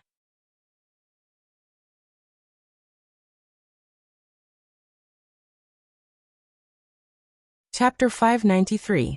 Since Yang Yi was going to sing a new song, everyone gathered around and stopped talking about it. The cafe, which was warmer than the north wind outside, quieted down. It was as if it was the 12th lunar month of winter, and the outside was covered in snow, while the fireplace inside the house was burning brightly with firewood. Everyone was comfortably huddled together to keep warm, and the warmth was just right. Yang Yi put down the erhu and picked up the flute. Seeing Yang Yi's two musical instruments, Yang Huan, Ding Xiang, Guozi, and the other family members and friends who knew Yang Yi but didn't know him as well as Mo Fei, were all surprised. He can also play erhu? Murphy and Jin Yingming were not surprised. Jin Yingming even had a strong interest in it. Using the flute and the erhu, which were relatively unconventional instruments, the arrangement of this song must be very interesting. Without further ado, Yang Yi held the flute horizontally and put his hands gently on the holes. His mouth was facing the holes. He just took a deep breath and played the prelude. Note 1. After 2 short changes of tone, Yang Yi played a long ending note. With his long breath, the melodious sound of the flute became soft and gentle. The changes of tone were also done in one breath. There was only one invisible breath in between. However, when the sound of the flute rang out, The sorrowful tone could not help but resonate with it. The slightly trembling sound of the flute also caused people's hearts to tremble. Although it was their first time hearing it, everyone present could not help but have goosebumps all over their bodies. It was so beautiful. The melancholy was just right, and the sound of the flute was faint. It was as if a young girl was pouring her heart out, making people reminisce endlessly. Many people who knew music, especially Murphy and Jean Ingming, who were obsessed with music, could not help but close their eyes and carefully feel the melody. She nestled between her mother's legs. She could not sit still, but at this moment, she did not run around. Instead, she stayed where she was, holding her mother's leg and looking at her father who was playing the flute in surprise. She did not have time to feel proud of her father. The little girl's big eyes seemed to be reflecting the beautiful bamboo flute's shadow. It seemed that she was also surprised. How could this thing play such a beautiful sound? This was the little girl's first time listening to the flute. After 2 preludes, Yang Yi put down the flute, picked up the arrow, and sat on a chair. Although there was a pause, this was an exchange between friends, so there was no need to be so calculative. He pulled the bow, and the ponytail brushed the strings of the arrow. The rich and full music with continuous glissando brought out a slightly sad melody. At the same time, Yang Yi opened his mouth. True love is as vast as the grassland. The layers of wind and rain can't block it. As if singing a poem, Yang Yi had a gentle smile on his face as he sang softly. However, although his voice was not loud, each word had his unique magnetism. Yang Yi's singing style was not like Fei Yu's. It did not have the unique tenderness of looking at the sky. Instead, it was more like Huang Bo's singing style. Using some grassland singer's singing style. Using the spirit of a man to interpret a different kind of tenderness. There will be a time when the clouds open and the sun rises. The sunlight will shine on you and me. If the first line of the lyrics made everyone unable to understand the meaning of Yang Yi's words, the second line of the lyrics made everyone suddenly understand. What Yang Yi wanted to express was not praising the escape of the 1,000 miles Chuanshu at this time. They had experienced depression and setbacks, just like layers of dense wind and rain, making people feel despair. But do not be afraid, because behind the darkness, there will be light. They will eventually see the moon, the clouds open and the sun rises. Success, or the joy of victory, will shine on you and me like the sun. True love is like the blooming of plum blossoms. The cold ice and snow cannot drown it. Blooming on the coldest branch, I see the spring coming to you and me. Yang Yi continued singing under the accompaniment of the arrow. The true love here was no longer the feelings of the original song, nor was it the true love between lovers. Instead, it used a common metaphor in ancient poetry. In ancient poetry, it was common to see poets who could not directly express their political ambitions, and could only use other stories to express it indirectly. For example, Wang Engshi's Climbing the Flying Peak. Flying the flying peak 1,000-seeker pagoda. I heard the rooster crowing to see the sun rise. Not afraid of the clouds covering my eyes, I was born at the highest level. It was using the story of climbing the mountain to express one's determination and courage to not fear evil. It was the same here. Although the original A Cut of Plum Blossoms sang about love, the pursuit of free love, and one's own steadfastness. However, it was not impossible to use it to express Yang Yi's admiration for the 1,000 miles Chuanshu, and the rest who persisted in their dreams and finally obtained freedom. Yang Yi's singing paused slightly, and the melody of the arrow seemed to slow down, as if it was brewing for an explosion. That's right, the melody rose once again, and Yang Yi's firm and powerful voice rang out. The snowflakes fluttered, the northern wind blew. The world was a vast expanse. This artistic conception was too beautiful. Even though Murphy had heard Yang Yi sing before, she could not help but feel a little excited. It was as if it was winter in the north. The sky was filled with snow, and the sun and moon could not be seen. It was just a vast expanse. A cut of plum blossoms stood proudly in the snow, only for the fragrance of my lover. Similarly, the lyrics gave people a wonderful artistic conception, as if they could really see a plum blossoms blooming in the world of white snow. Lu Xiaoshu and Miao Chuan were already intoxicated by the lyrics, especially Miao Chuan. He was in charge of writing the lyrics, and he also liked to write poems and lyrics, so he could understand that this plum blossoms was used to express its emotions. The plum blossoms were the most resistant to cold, and they bloomed in the harsh snowy weather.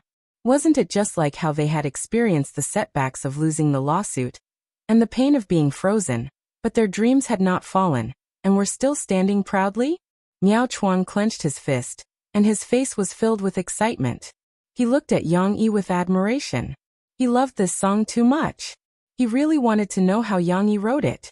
The lyrics were beautiful, and so was the melody. Love what I love, no regrets. This love will stay in my heart forever. Finally, Yang Yi sang the last verse for the second time, and slowly ended the song.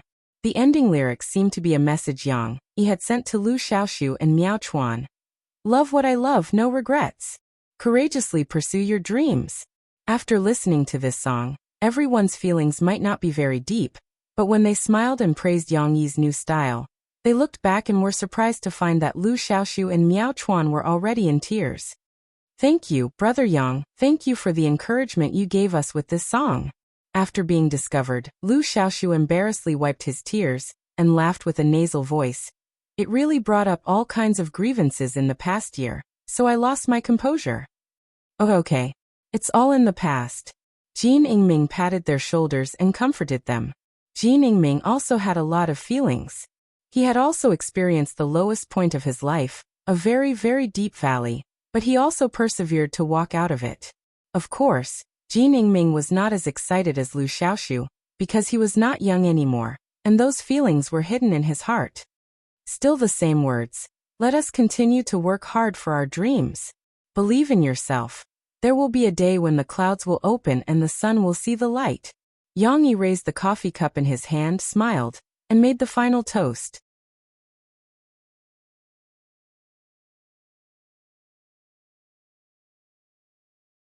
Chapter 594. In the middle of the night, Murphy suddenly had a stomachache, probably because she was too happy to listen to Yang Yi's singing at night. Dear dear. Yang Yi's ears were still very sensitive. Even though he was asleep, the sound of Murphy crying out in pain at night still made Yang Yi open his eyes immediately even though they were separated by a wall. Just like how he reacted to danger in his previous life, Yang Yi quickly got up after opening his eyes. Yang Yi covered the sleeping Shishi with a blanket behind him with one hand. However, he did not bother to put on his shoes. Without looking back, he directly jumped up from the bed and hurriedly ran to the next room barefooted. His stomach was getting bigger and bigger. For safety reasons, Murphy slept on a separate bed while Yang Yi ran between the two rooms to take care of both of them. What's wrong? Yang Yi asked anxiously when he turned on the light, and saw that Murphy's forehead was covered with sweat. He did not know whether it was because of nervousness or because of the pain that made her face pale. I don't know. My stomach hurts a little. It's intermittent. It might be contractions. Ouch, it hurts again. Murphy was in pain again. She held her stomach and frowned.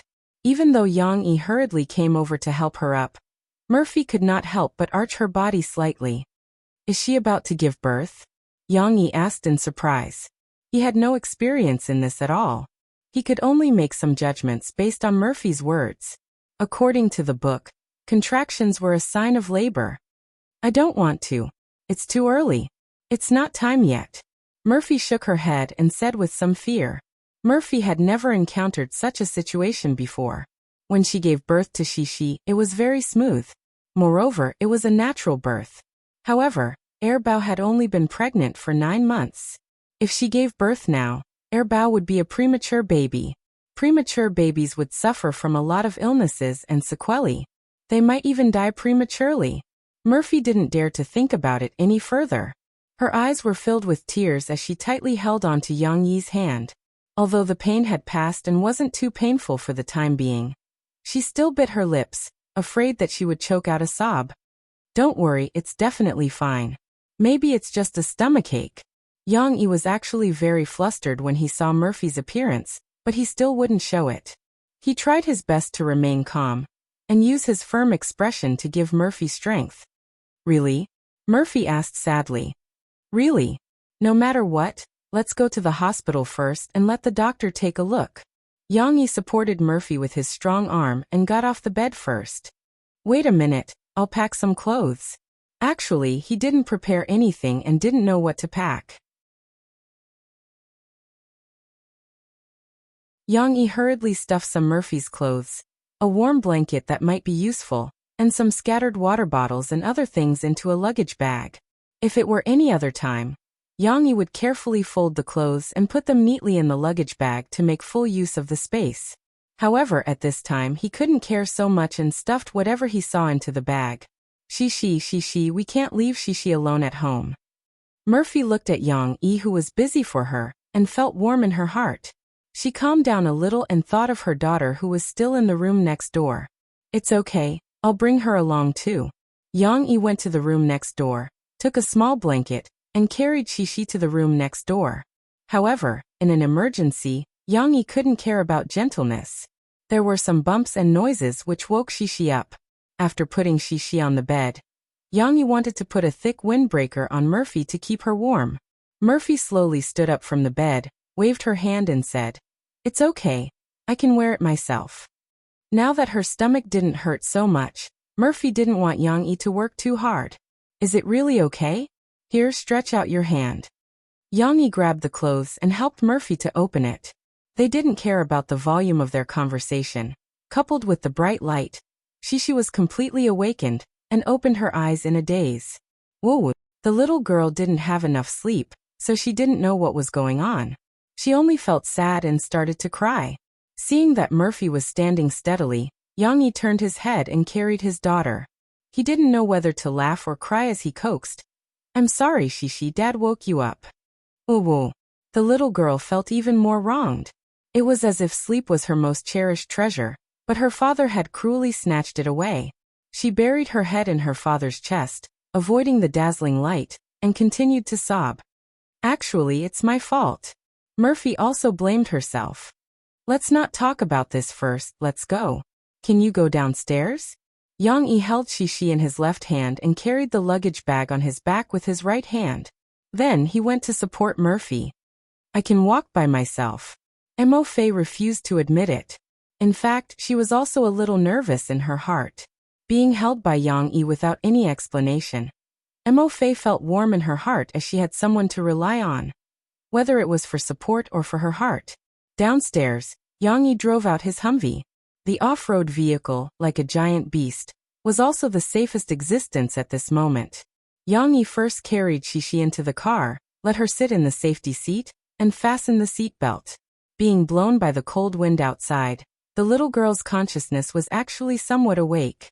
Although she still felt a little wronged, at this time, she also found that something was wrong. In this chaos, it seemed that they were fleeing for their lives. "Papa, where are we going?" the little girl muttered in a daze. "We're going to the hospital, Mom's stomach hurts." Yang-yi kissed his daughter's forehead and said softly, "Sorry, Shishi, Dad woke you up." The little girl's brain was still very sleepy, so she had to turn a corner to understand the meaning of her father's words. Murphy was also helped into the car by Yang-yi. She sat next to Shishi, but the seat was adjusted by Yang-yi so that Murphy could have a comfortable posture. "Mom, are you in pain?" Under the warm yellow light, Shishi's long eyelashes were still hanging with sparkling and translucent tears, but the little girl had already stopped crying. She even looked at her mother next to her, and asked with a nasal voice. Murphy was a little surprised, and then she was moved to tears. She leaned over, kissed Shishi's little face and said emotionally, "Thank you, Shishi. Mom's stomach doesn't hurt that much now." Yang-yi sat in the front, looked at the rearview mirror while starting the car, and said, "Shishi, if you're sleepy, you can sleep in the car." In fact, she was still a little sleepy. After all, it was still 2 o'clock in the morning, but Shishi couldn't fall asleep in the noisy car. In the hospital, Murphy was undergoing further examination by the obstetrician and gynecologist. When she snuggled in her father's arms, the little girl yawned, but she still couldn't fall asleep. "Papa, is the baby about to be born?" The little girl's voice was heavy, and she mumbled sleepily.